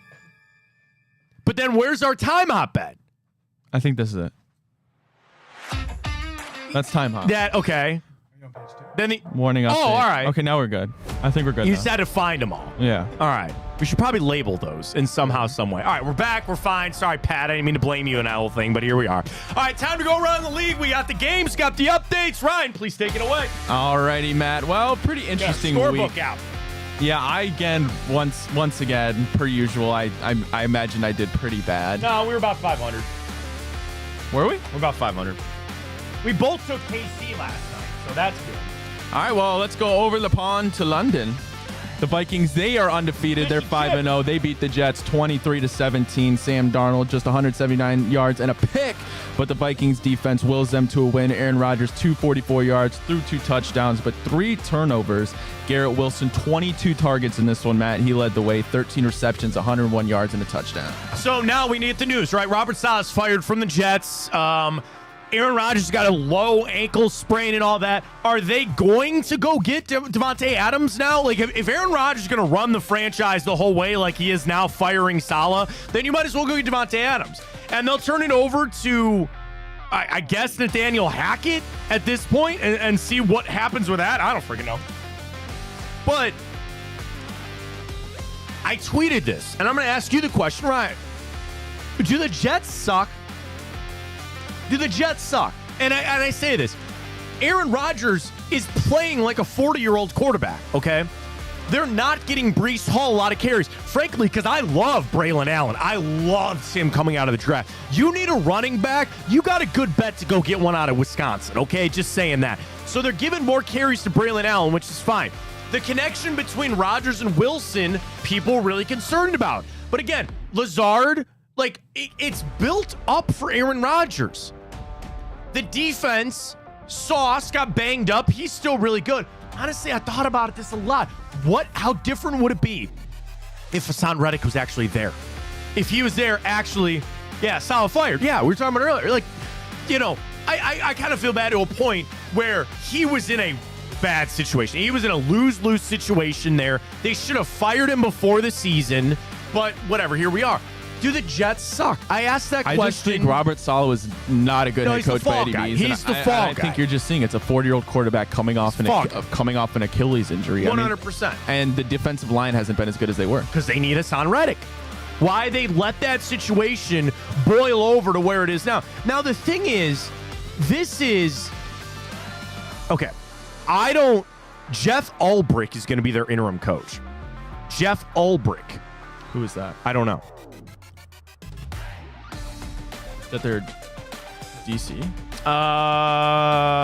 He's the defensive coordinator. You're right, 100%. Former linebacker in the NFL. And he is the defensive coordinator, now interim head coach for the Jets is Jeff Ulbrich. So it's not going to be Hackett. Okay, fine. But what were you talking about with the Jets? Someone before Saleh? They should have fired him. All that. Oh, Hassan Reddick. Oh, this is what I was going to say. They seem to be one of those franchises that can't get out of their own way. Like, I feel like the Browns are in that mark, but, like, the Jets just make horrible decisions, and they can't get out of their own way. That's it. And the Saleh was a bad decision. How they've handled Hassan Reddick has been a bad decision. I kind of think Aaron Rodgers was a bad decision. They didn't have anybody else playing quarterback. Zach Wilson was a terrible decision. Like, they just can't get out of their own way. I ain't crying for them. Screw them. I don't really care. But, like, here we go. You really think Robert Saleh getting fired is going to turn things around? To the other side of things with Minnesota, dude, that defense is legit. They're good. They're the best defense in the NFL on some metrics in fantasy football. They certainly are. And Sam Darnold is just keep ticking away, man. He's still got all the weapons there. Aaron Jones, what a signing that was for them. Vikings are rolling. Now, if I really want to try to poke some holes in the Minnesota Vikings, I could try to bring up their strength of schedule, right? So here's where they beat a Giants team that you're like, yeah, they beat us. But then they beat the 49ers, the Texans, the Packers, and now the Jets. Like, and now they got a big one against the Lions this weekend. So I guess it's not that all bad. I thought they had one other kind of weak. I thought they had another kind of weak one there. That's actually pretty legit. Those are good wins. That's actually pretty legit. That's in Lambeau. Yeah. Hey, man, Jets are feeling it. I'm sorry, the Vikings are feeling it. And Kevin O'Connell on his way to Coach of the Year. Is he not? What a job Kevin O'Connell has done there. 2 undefeated teams left. I would not have the Minnesota Vikings being one of them, but here we are. Alrighty, well, the Baltimore Ravens, they are victorious. They beat the Bengals in overtime, 41-38. Joe Burrow, 392 yards, 5 touchdown passes. Lamar, though, 348 yards, 4 touchdowns. Derrick Henry, almost 100 yards, a touchdown on the ground. That long run to set them up for that field goal, too. The Bengals defense is porous. Yeah. It is horrible. And you got to start sitting there saying, if you're Joe Burrow, going, what the hell else do I have to do? Also, why have they not paid Jamar Chase? What are again, get out of your own way. It was always going to cost you more and more money. And all Jamar Chase has shown is if you don't have me, you don't have anybody. And T. Higgins is a great player, and he had 2 touchdowns in that game. And I do like them starting to get more carries for Chase Brown there. That is the right call. They have squadouche. Nothing else on that offense other than Joe Burrow and Jamar Chase. With a defense that is that terrible, and they are 1-4, Bengals are not making the playoffs. They're just not. And I don't know what help is going to come through that door. I've always said Trey Hendrickson was vastly overrated. They lose so many of those guys out of that secondary. It was eventually going to come back and bite you in the ass. And that's what happened with Cincinnati. Zach Taylor going to get fired after this year. Mark that down. All right, well, battle of the AFC South. Jacksonville edges out. Let me talk Baltimore for a second. Sorry, I didn't mean to cut you off there. That is Lamar Jackson also. Dude, you want him to go a little Mahomes on. They started throwing to Zay Flowers a little more. They finally have kind of discovered Mark Andrews. I think what the Ravens did, they went through a little discovery period. And this is a little experiment. And I get a little Chiefs vibe from them, where they're kind of letting Travis Kelce kind of lay in the weeds and stuff like that. I think the Ravens are doing that too with their passing game. Why not run it? When Derrick Henry's doing what he's doing, you can mix in a little Lamar Jackson. Why even throw the football? But let's not forget they still can. Let's not forget that they can still get that done and put up the points when they need to. That was a fantastic game to watch. It was a fun game to watch. Baltimore, now the favorites to win the AFC North. They got to be. Even though the game behind Pittsburgh, that was a get-right game for Baltimore. Cincy, I feel like they're in a lot of trouble. All right, well, the Jacksonville Jaguars finally get into the win column. They beat the Colts in a shootout, 37-34. Joe Flacco, though, 359 yards, 3 touchdowns. Lawrence, 2 touchdowns and a pick. Tank Bigsby leading the way, though, not Travis Etienne, 13 carries, 101 yards, 2 touchdowns. Rookie Brian Thomas, 5 catches, 122 yards, also a touchdown. Let me get you the Joe Flacco stat that has been floated around here. Quarterbacks since week 14 of last year, when Flacco took over with the Browns, to have 300 passing yards and 3 touchdowns. 5 players have 1. Joe Burrow has 2. Lamar Jackson 3. Joe Flacco has 4. Since week 14, here's your stat again. Since week 14 of last year, Joe Flacco has 4 games of 300 passing yards and 3 touchdowns. Lamar has 3. Joe Burrow has 2. What that list of AFC North former quarterbacks or current and former quarterbacks that is right there, that's insane. And it came in a loss, and I feel like a couple of those came in the losses too, with the Browns. What are they going to do with Anthony Richardson? Because you have got to play him when he's healthy and get him back out there. But I feel like there's a little power struggle going on there where maybe they feel better with Flacco in there.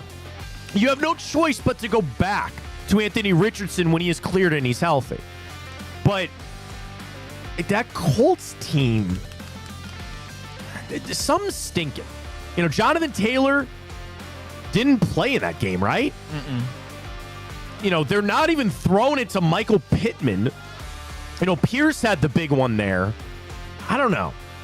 Something's stinking there. Jacksonville, all right, you staved off the Doug Peterson fire for a week. Hey, grand idea. Throw it to Brian Thomas. Gabe Davis isn't good, and neither is Christian Kirk anymore. I think Trevor Lawrence is a little cooked at this point, too. I get on what you're talking about with Tank Bigsby. I still think Travis Etienne has got to be carrying the football. But if you got to turn it into a running game type of thing, do it. Jacksonville should be better than 1-4, but they're not. I just don't think the Colts are very good either. I don't know how to crap on your Colts team over there, but I just don't think they're very good. Well, speaking of stinking, probably the worst game of the Oh. week. Miami, they beat New England 15-10. Alec Ingold, 3-yard touchdown, seals it in the fourth quarter for the Dolphins. They're 2-3. New England, a lowly 1-4 with our Cleveland Browns. They got to go get somebody to play quarterback there. It cannot be Tyler Huntley. I know he almost threw for 200 yards on there, but you had one touchdown in that game. One touchdown for them. Do you think Tyreek Hill forced his way out? And where the fuck's Jalen Waddle been? They got nothing going on offense. New England, it's time. It's just time. And I know that Jacoby Brissett has not played all that poorly. It is now time for Drake May to get your starts there.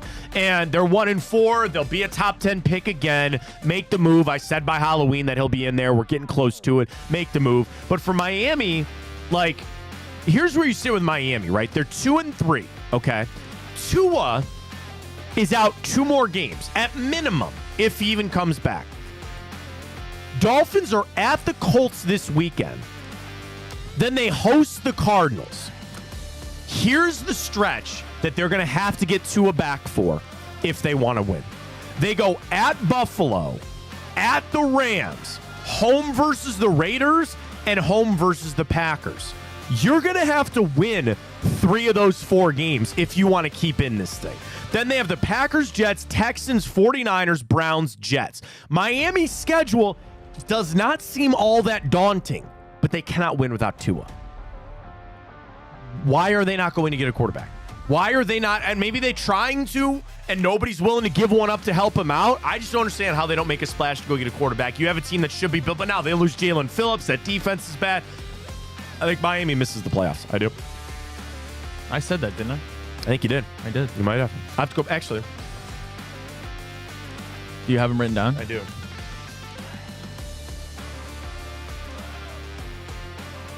You had the Colts winning. I'm sorry. You had the Buffalo Bills winning the East. You had Cincinnati, the Jets, and Houston making the wild card. You're right. You did not have Miami. I had Miami winning the East, and they're clearly not going to. Alrighty, well, speaking of the East, Buffalo, they lose 20-23 against Houston Texans. They walk off on a game-winning 59-yard field goal from Kaimi Fairbairn. CJ Stroud, 331 yards, a touchdown, 1 pick.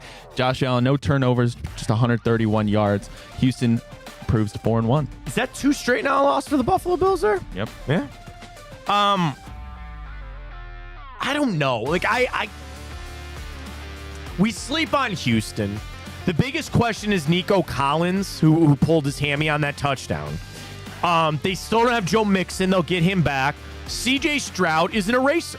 When you're missing guys, when Collins goes out, you don't have your run game, he'll still get big wins. Something's not right about Buffalo. Something's not right. And they got off to a great start, and it's still all about Josh Allen and all that, and they missed some guys on defense due to injury now. I don't feel so good about Buffalo. And again, they lost 2 straight. Why would you? But Allen only threw for 131 yards. That's it. Yeah, They're not throwing the football there. I'm just going to call it for what it is. Is that an Amari Cooper destination? They've got no money. The Bills have no money because I thought they should be in the realm of going to get Devontae Adams. But maybe that's an Amari Cooper destination. They get someone to get their cash right, but they don't have it right now. Again, Houston, very good. Going to win the South. For Buffalo, they'll hang around. I still think they're going to win the East. All right, well, the Chicago Bears. Look at the freaking East now laying up here for Buffalo. Yeah. Christ. Okay. Yeah. The Bears, they improved to 3-2. They destroy the Panthers 36-10. Caleb Williams, easily his best game of the season, 304 yards, 2 touchdowns. DeAndre Swift finally crosses the end zone, but DJ Moore, 5 receptions, 105 yards, 2 touchdowns. Maybe go back to Bryce Young. They're running well with Chuba Hubbard, man. He's pretty good. They're going to get Jonathan Brooks back, or at least get him, I should say, not back because he never played for him before coming off of his injury. They can't throw the football. They have nobody to throw it to. Deontay Johnson blows. That team sucks. Great for the Bears. You did what you were supposed to do. They're 3-2. That's a luck box win. Great job. All right, well, Denver improves to 3-2. They blow out the Raiders 34-18 in the Mile High City. Bo Nix also had his best game of the season, 206 yards, 2 touchdowns. Defense was the answer for Denver. Time for Aiden O'Connell now. He got into that game. They're going to bench Gardner Minshew. Did you see Bo Nix giving it to Sean Payton on the sideline a little bit? They got that clip a little bit. Good for Denver. Dude, they're 3-2. Denver is 3-2. If it ended today, are they not a playoff team? If it ended today, the Denver Broncos are your 6-seeded wild card team. Yeah. Isn't that something for the Broncos? Wow. Pretty They sad. would make it with the Dolphins, the Colts, the Jets, us, Cincinnati, and Jacksonville all not making the playoffs for the Denver Broncos to sneak in right now if they could. Development of Bo Nix is on track. I still think they need offensive help there. Can't run the football very well, but they're doing their best they can with some of the receivers. Not overly impressed with Denver, but again, it's the Raiders. They should have won that game. Raiders got jack squat nothing. Play for a draft pick. Go draft a quarterback. That's All right, it. well, the Arizona Cardinals You're gonna get a love Quinn much-needed Ewers. win coming from behind. They win in Great San game. Francisco, Great 24-23 to improve to 2-3. Meanwhile, San Francisco drops to 2-3. Rather surprising. I think it's, that costly turnover, too, that interception, 2 of them from Brock Purdy. And Arizona just kind of, waited him out a little bit. The thing is, what has happened to Deebo Samuel? Why are they not having a big... Well, I guess Kittle had the touchdown. Ayuk had a $147. Deebo's the one that I'm sitting there going, what is going on? Could he be on the trade block? Yeah, I mean, they paid him Ayuk all that money. Yeah. I mean, is McCaffrey really that big of a piece? I don't know. Play football again? I think so. He'll get back eventually. But, they're running all right with Jordan Mason. I don't know. That was a confusing game to me. Give a little credit to the Cardinals, and they're winning without really even throwing the ball to Marvin Harris. That one throw that Kyler was falling away, just chucks it up, and he goes, F it, Marvin Harrison's down there somewhere for the first down. I thought that was a really, really gutsy performance from the Cardinals. I did. Nice win for them. San Francisco, what's wrong? What's going on? What's going on there? Well, I trust Kyle Shanahan. I think they'll still turn around. They'll still be a playoff team. All right, well, the Packers stave off a late drive from the Rams to secure the win 24-19. Green Bay improves to 3-2. Meanwhile, the Rams drop to 1-4. Josh Jacobs gets his first touchdown of the season. Tucker Kraft, though, 4 receptions, 88 yards, 2 touchdowns for the Packers. You lose Christian Watson, who are you going to throw it to? Everybody was all on Dontavian Wicks or something like that. Are you going to go a little old school and just throw it to your tight end the whole time? Still don't think enough weapons there for Green Bay. Again, solid win. The Rams are fried. They're the ones that should be getting Matt Stafford on the block. Get him down to Miami or something like that. So I don't see any point in trying to play this out anymore. Losing Cooper Kupp and Puka Nacua, just devastating them. Your leading receivers were tight ends. What are you going to do there? Kyle Williams is fine, but it's there's no point. The Rams are fried. Good win for the Packers to get back on track. But again, I think 2 teams that I still just have questions circling. What are they going to do on offense? All right, well, the Giants pull off the upset in Seattle after blocking a potential game-tying field goal that would have sent the game to overtime. Daniel Jones, good game. 257 yards, 2 touchdowns. Tyrone Tracy, 129 yards on 18 carries on the ground. And Darius Slayton coming alive, 8 catches, 122 yards, and a touchdown. That game was everything about Seattle choking that away. How do you let that happen? Kenneth Walker had 19 rushing yards in that game. You're going to put it on Geno to throw it 40 times? All right, fine. 7 sacks, man. And we saw that a lot with maybe it's not just us. Maybe the Giants D-line is really that good getting home to Geno Smith. That was a choke job by Seattle. That was my lock of the weekend. I thought 6.5 was a lock for Seattle. They're still going to make it because the Rams suck and so do the Cardinals. But that was a little eye-opener there up in Seattle for that offense. Again, big win for the Giants. I still don't think they're going anywhere. But that's a big win without Malik Neighbors, too. They'll try to keep that alive for a little bit. Watch Brian Daboll on that hot seat, though, too.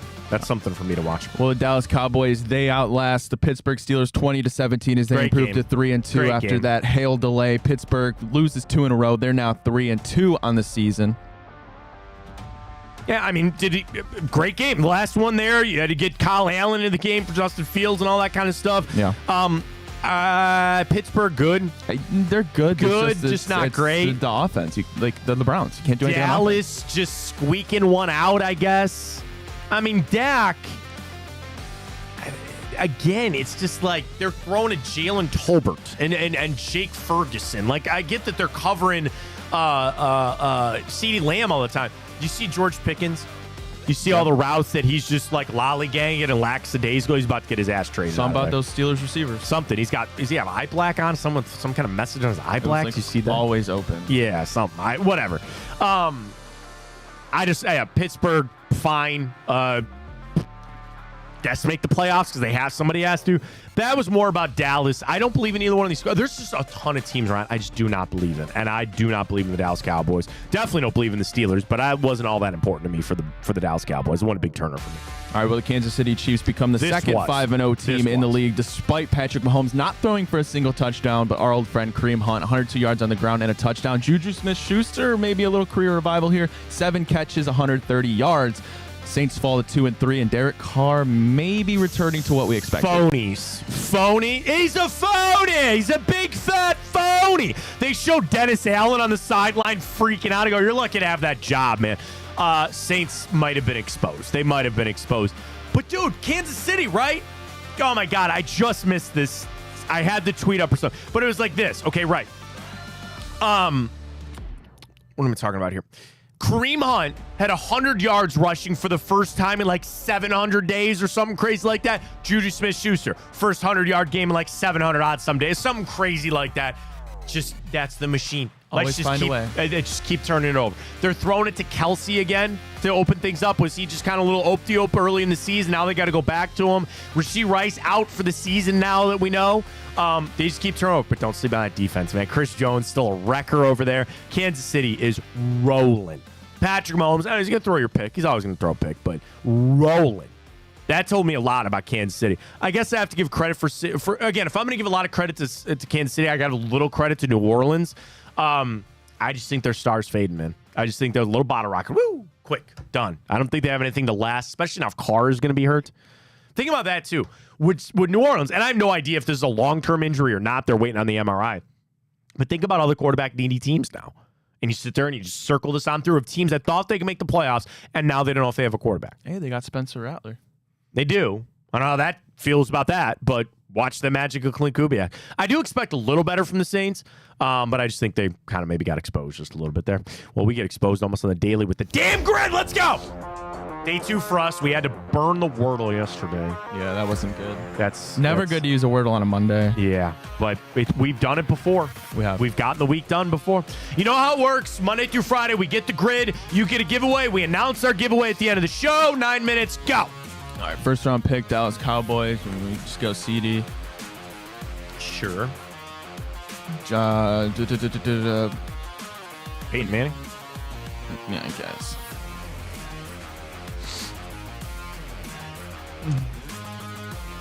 Well, see, okay, you can't say Phillip Rivers because he wasn't. Technically, he was traded, but go Joe Bosa. Go Justin Herbert. Or Justin Herbert. That works too. All righty, here we go. Where do you want to start? I'm just thinking Falcons for some reason. Falcons quarterbacks. Matt Schaub, no. Matt Ryan there. Taylor Heineke, anywhere else? Don't think so. Michael Turner, is that not it right there? Right? I think, yeah. Yeah, right? The running back, Michael Turner. You sure? Yeah, rip it. I feel semi-confident. There you go. Antonio Gate, or no, Tony Gonzalez would not work there either. All right, here we go. All right, Falcons, Cowboys. I keep wanting to say Morton Anderson again, and he cost us last week, but I think that actually might work there. But no, come up with something better.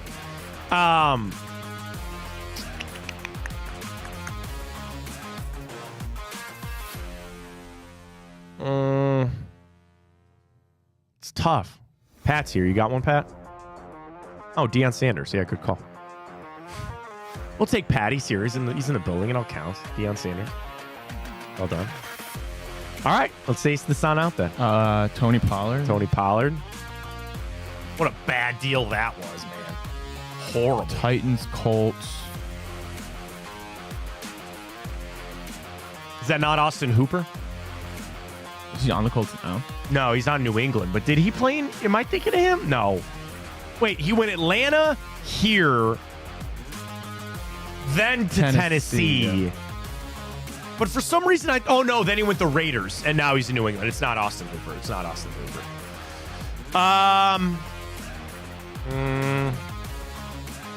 Marcus Mariota never played in Indy. Ryan Tannehill never played in Indy. No. Joe Flacco never played in Tennessee.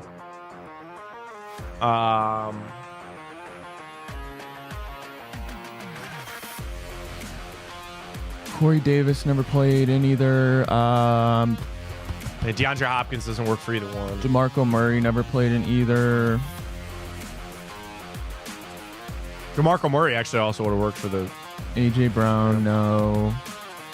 Calvin Ridley, no. Brandon Stokely, no. Marvin Harrison, no.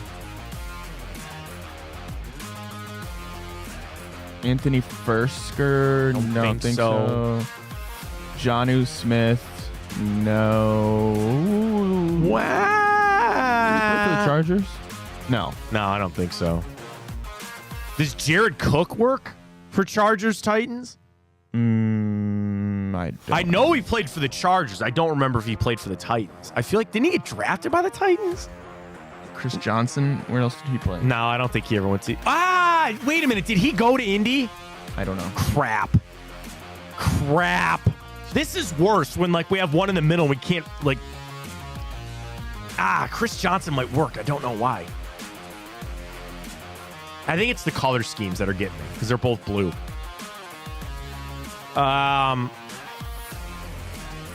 Did Fat Randy kick in either one of those other spots? I was thinking about that, but I don't think so. I don't think so.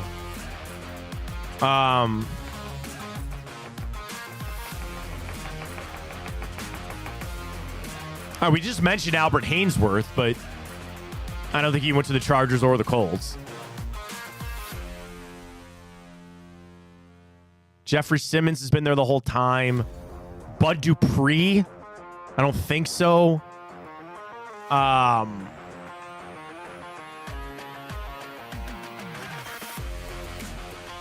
Obviously not Derrick Henry. Son of a gun. Kevin Byard? Where did he go? He left Tennessee finally. He's in Philly, isn't he? Yeah, he's in Philly.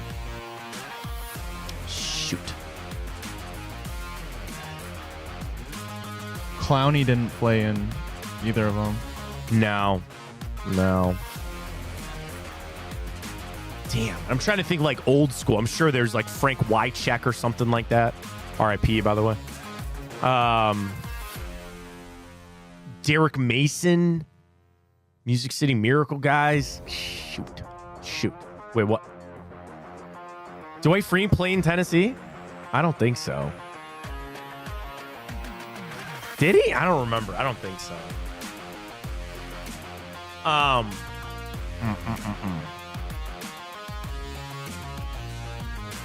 right, what were the guys that we brought up that we thought about potential? Chris Johnson was one I kind of like there. Who was the... Jared Cook. I kind of want to rip Jared Cook. For what? Tennessee Chargers. All right, let's focus on that one. We got a couple of minutes, but, like, can you think of a better one?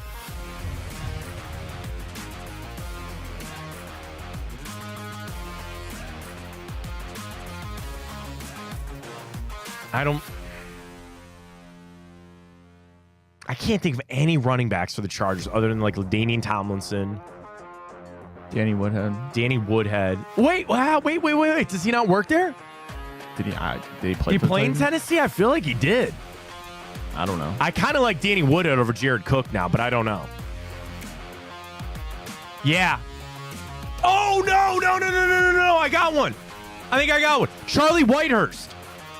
For what? Right? That one. The one that you're on. I think. Maybe. He's played everywhere. Should I click it? I don't know, man. I liked it. I felt good about it. Rip it. Yeah! Touchdown, Jesus! Yes! All right. Come on now.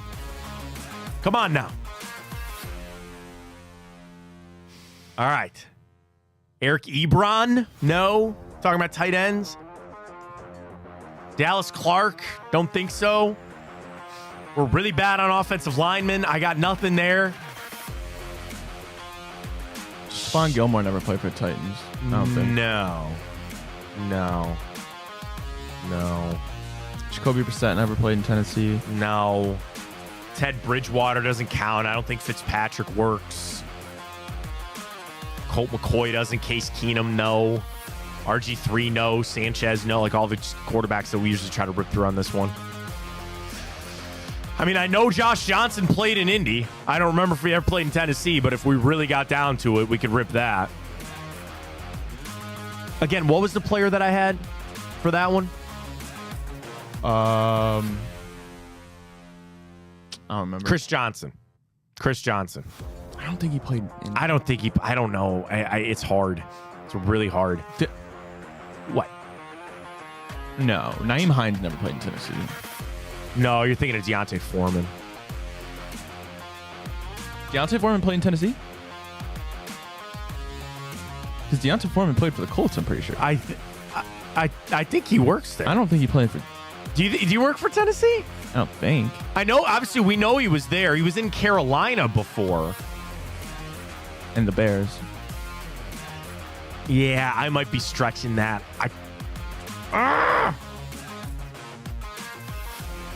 Wait a minute. Wait. Shoot. It might be Matt Hasselbeck. Yep. Yeah, it might be Matt Hasselbeck. That might be it. That's my new favorite. It might be Matt Hasselbeck. Run it. Yeah! Let's go! Come on! Let's go! Andre Johnson? Wow. Man, Charlie Whitehurst was number 1 on that. Wow. It's crazy. Nice job. All right, want to run through a quick timeout before we get to our baseball plays and send you on your way? Let's do it. Timeout.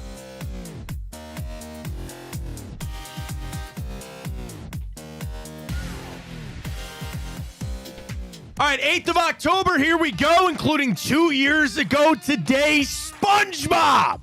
Oscar Gonzalez goes yard, solo home run in the 15th inning. Indians beat the Rays on the home run this day, 2022. That was electric. We thought Oscar Gonzalez was going to be a guy here forever. Now he's just kind of lost in history of a name to be brought up. This day, 2019, you remember Handshake Gate between Richard Sherman and Baker Mayfield? Remember after the Monday night game, Richard Sherman came out and they said, we smoked the Browns because Baker Mayfield refused to shake my hand at the coin toss. You remember all that? No. Richard Sherman came out this day, 2019, with an apology for saying that Baker didn't shake his hand because he actually did. So, remember we did the game in timeout, what was it, yesterday or whatever? And it came out right after the game that Sherman was like, yeah, Baker didn't shake my hand. The ultimate sign of disrespect at the coin toss, got all pissed off, and he thought that's why the 49ers throttled him, and he had to come back out and say, well, actually, he did shake my hand. So I guess it wasn't all that bad between the two. We go back. Bad omen here, but it is what it is. 2018, Indians fall to the Astros 11-3 and get swept out of the ALDS. Ryan, I was at that game. It was obviously October 8th. Bro, it was 96 degrees in those stands that day. It was terrible. Trevor Bauer got the start, and it wasn't even that he pitched all that bad. So he got the start. Oh, no, I'm sorry. Clevenger got the start. He only gave up 1 run over 5 innings. Bauer came in and imploded. He gave up 2. Cody Allen came up and gave basically the bullpen choked this away. They scored 11 runs and swept us out of the playoffs this day, 2018. We go back to this day. Also this day, 2018, Drew Brees became the all-time leading passer in NFL history. Passes Peyton Manning 71,941 yards. Of course, Brees would finish with 80,358, and he was passed by Tom Brady, who finished with over 89,000 yards. You think Mahomes gets to 100K? If he plays for another 12 years. I mean, think about that. Because 100, I can do this another math. 11 years. Well, even if he threw for 5,000 yards a season, that's 20 seasons. 20 seasons of 5,000 yards to reach 100K. That's bonkers. That's a lot. But it does include playoffs. Oh, true. It's all time. So it's playoffs and everything, and that's right? an extra, 2 seasons. It could be. Yeah. All-time leading passers. Tom Brady, Drew Brees, Peyton Manning, Brett Favre, Ben Roethlisberger, Phillip Rivers, Matt Ryan, Dan Marino, then Aaron Rodgers, Matt Stafford. Joe Flacco is actually 18th all-time in passing. He's ahead of Russell Wilson. Kirk Cousins, 40,800. Derek Carr, Andy Dalton, Ryan Tannehill. Okay, so you want to know where Patrick Mahomes is at this point in his career? He's not even at 30,000. He's got 29,659 passing yards. Steve McNair's ahead of him. Cam Newton. Troy Aikman only has 33,000 passing yards, and he's in the Hall of Fame. He's got the rings. I guess. Ryan Fitzpatrick and Ryan Tannehill, Jay Cutler all have more passing yards in their career than Troy Aikman. But I guess you're right. When you get the rings, you're going to make it in. This day, 2017, Browns, as you would figure out, lose to the Jets 17-14. I'm not even going to pull up the box score because it was just a bad day. We also lost Game 3 of the ALDS, 1-0 to the Yankees. Do you remember Aaron Judge robbed that home run? Remember that turnaround? The Indians were up 2-0 in that series. Coming out of the World Series. We're up 2-0. We lose Game 3 of the ALDS in freaking Skanky Stadium when Aaron Judge robbed that home run, set us into the blender forever. Freaking Aaron Judge, man. Happened this day, 2017. This day, 2011, Stipe Miocic makes his UFC debut. He got a unanimous decision over Joey Beltran that day. This day, 1988. Pink Floyd's Dark Side of the Moon was moved off the Billboard Top 200. Why am I bringing that up? It was on that list for 741 straight weeks. That was 14 and a quarter years. Wow. Now, eventually, Dark Side of the Moon got put back on the Billboard Top 100 or Top 200. It's now over 900 total weeks that is spent on the Billboard Top 200. It's a lot of weeks. That's a great bracket. Best album of all time. That would be good. Greatest album. I've done it before, but maybe it's time to do it again. This day, 1957, the Brooklyn Dodgers announced they're moving to LA. There's a great scene in Escape from Alcatraz where Clint Eastwood's getting walked into the prison and somebody's in their cell. They go, hey, man, it's great to see new people and talk just kind of what's going on in the outside world. He goes, how's the Brooklyn Dodgers doing? And Clint Eastwood looks at him and he goes, they moved to L.A. 3 years ago. And the guy goes, what? And they walk away. So the Brooklyn Dodgers moved this day, 1957. One of the greatest perfect games ever thrown came in Game 5 of the World Series. Don Larson did it this day, 1956. First game of a great rivalry, 1950. Browns play the Steelers for the first time ever. Cleveland got the win, 30-17. Do you know about the Great Chicago Fire? I do. It happened this day, 1871. It destroyed the White Stockings home ballpark. They lost all their uniforms, record books, cash, equipment, and clothing. They had to release their players and finish the season on the road. It was the first day of the fire, which lasted 2 days. Folklore says that it started in the barn of the O'Leary family when a cow kicked a lantern over. But some say it was human-created or even a comet that landed in their barn, sparking the 2-day fire. It destroyed 17,000 buildings, killed between 200 and 300 people, and caused, at that time, $200 million worth of damage. In today's money, over $4 billion worth of damage with the Great Chicago Fire this day, 1871. But have you ever been to Chicago? No, I haven't. So the one difference somebody told me about between New York and Chicago is, and it's so small and I never really understood it, but now I get it. You go to New York, the trash is always on the streets. You go to Chicago, they actually say the good thing that happened with the fire, they rebuilt the city, they built alleyways. There's no alleys or I would say no alleys in New York, but all the trash has got to be out on the street. Chicago, every building's got a back way to get into it. They can put their trash back there. It's really something small. I don't know why I picked that up, but that's something that you got out of the Great Fire of 1871. Very happy birthday goes out to NASCAR driver Bill Elliott, Travis Pastrana, X Games lore there, Matt Damon, Jesse Jackson, R.L. Stein, little Goosebumps action there, Bruno Mars, multi-time father Nick Cannon, The Miz, Sigourney Weaver, and Chevy Chase, all celebrating birthdays today. Just one movie for you today. We go back to this day, 1992. This was one of the first and more successful video game to movie adaptations. They had 92. They had one sequel in the 90s, and this is actually a movie that was rebooted a few years ago, and they're making another one yet again. Mad Max? No. Mad Max was the 80s, no video games. After, well, they made video games after. I was going to say. This was one that was a video game that they then turned into a movie. 92. Correct.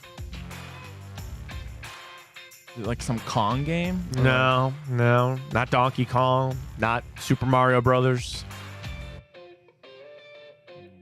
It's legacy video game, one of the most popular video games ever made. Started as an arcade game. They've adapted it over the years, but it's still just mostly popular for that. Everybody fought with two villains. There's a lot of different characters that you could pick. Mortal Kombat. Get over here. Yes. I watched that 2-hour remake for one thing, and that's all I wanted. It was and they good. gave it to It me. was good. I liked it. I watched it for 2 hours. I thought Jax was great. The new introduction of the guy that the guy that turned all yellow, whatever his name was, Scorpion? No. Like Scorpion and Sub-Zero were fine. Who in the remake like took over Liu Kang's job? Because even Liu Kang was in it, but he was just a secondary character. Holy God, he was the MMA guy. He was the guy. What's his name in the movie? Cole, that guy. You know. But Sub-Zero was great. Scorpion was great. I did not really honestly care for Kano. I thought Josh Lawson was okay, but I didn't really care for Kano, but he was fine. But again, I watched a 2-hour movie just for one thing. They gave it to me. Get over here. That's all I want. And now we get Johnny Cage. Didn't they already cast Johnny Cage? Isn't it Carl Urban? I have no idea. I think it is. Google that quick. Who's Carl Urban? You know who Carl Urban is? I've heard of the name. He's from The Boys. It is Carl Urban. Oh, that's sick. That's sick. That's so sick. And we got Kyle Chandler now playing the Green Lantern. We got some good casting coming up. Who's Kyle Chandler? Friday Night Lights coach. Oh, okay. Yeah. They wanted Matthew McConaughey.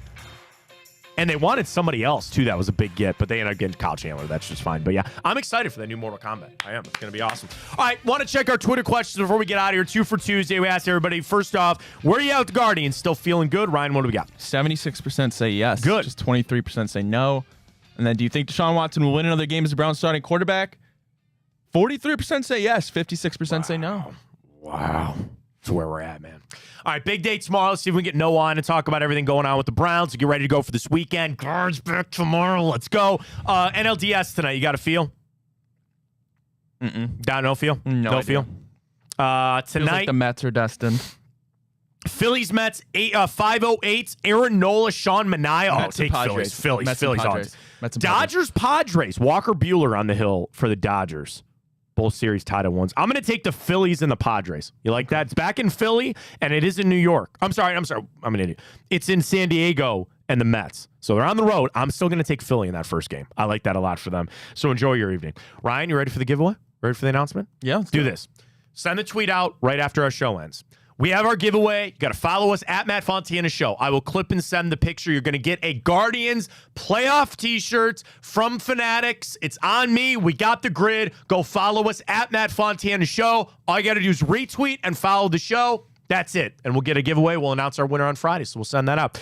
Enjoy the hell of your day. It's all right with Guards. We'll be back tomorrow. We'll get right back after. Enjoy the baseball tonight. We'll talk to you then. Don't forget tonight, Tuesday, the return, Josh and Maria Cribbs, and a little Enter the Jungle, James Rapine and crew, and Bobby Carpenter daily coming up at 12:30. So we got it all for you right here on Big Play. For Ryan Tyler, I'm Matt Fontana. As always, take it easy.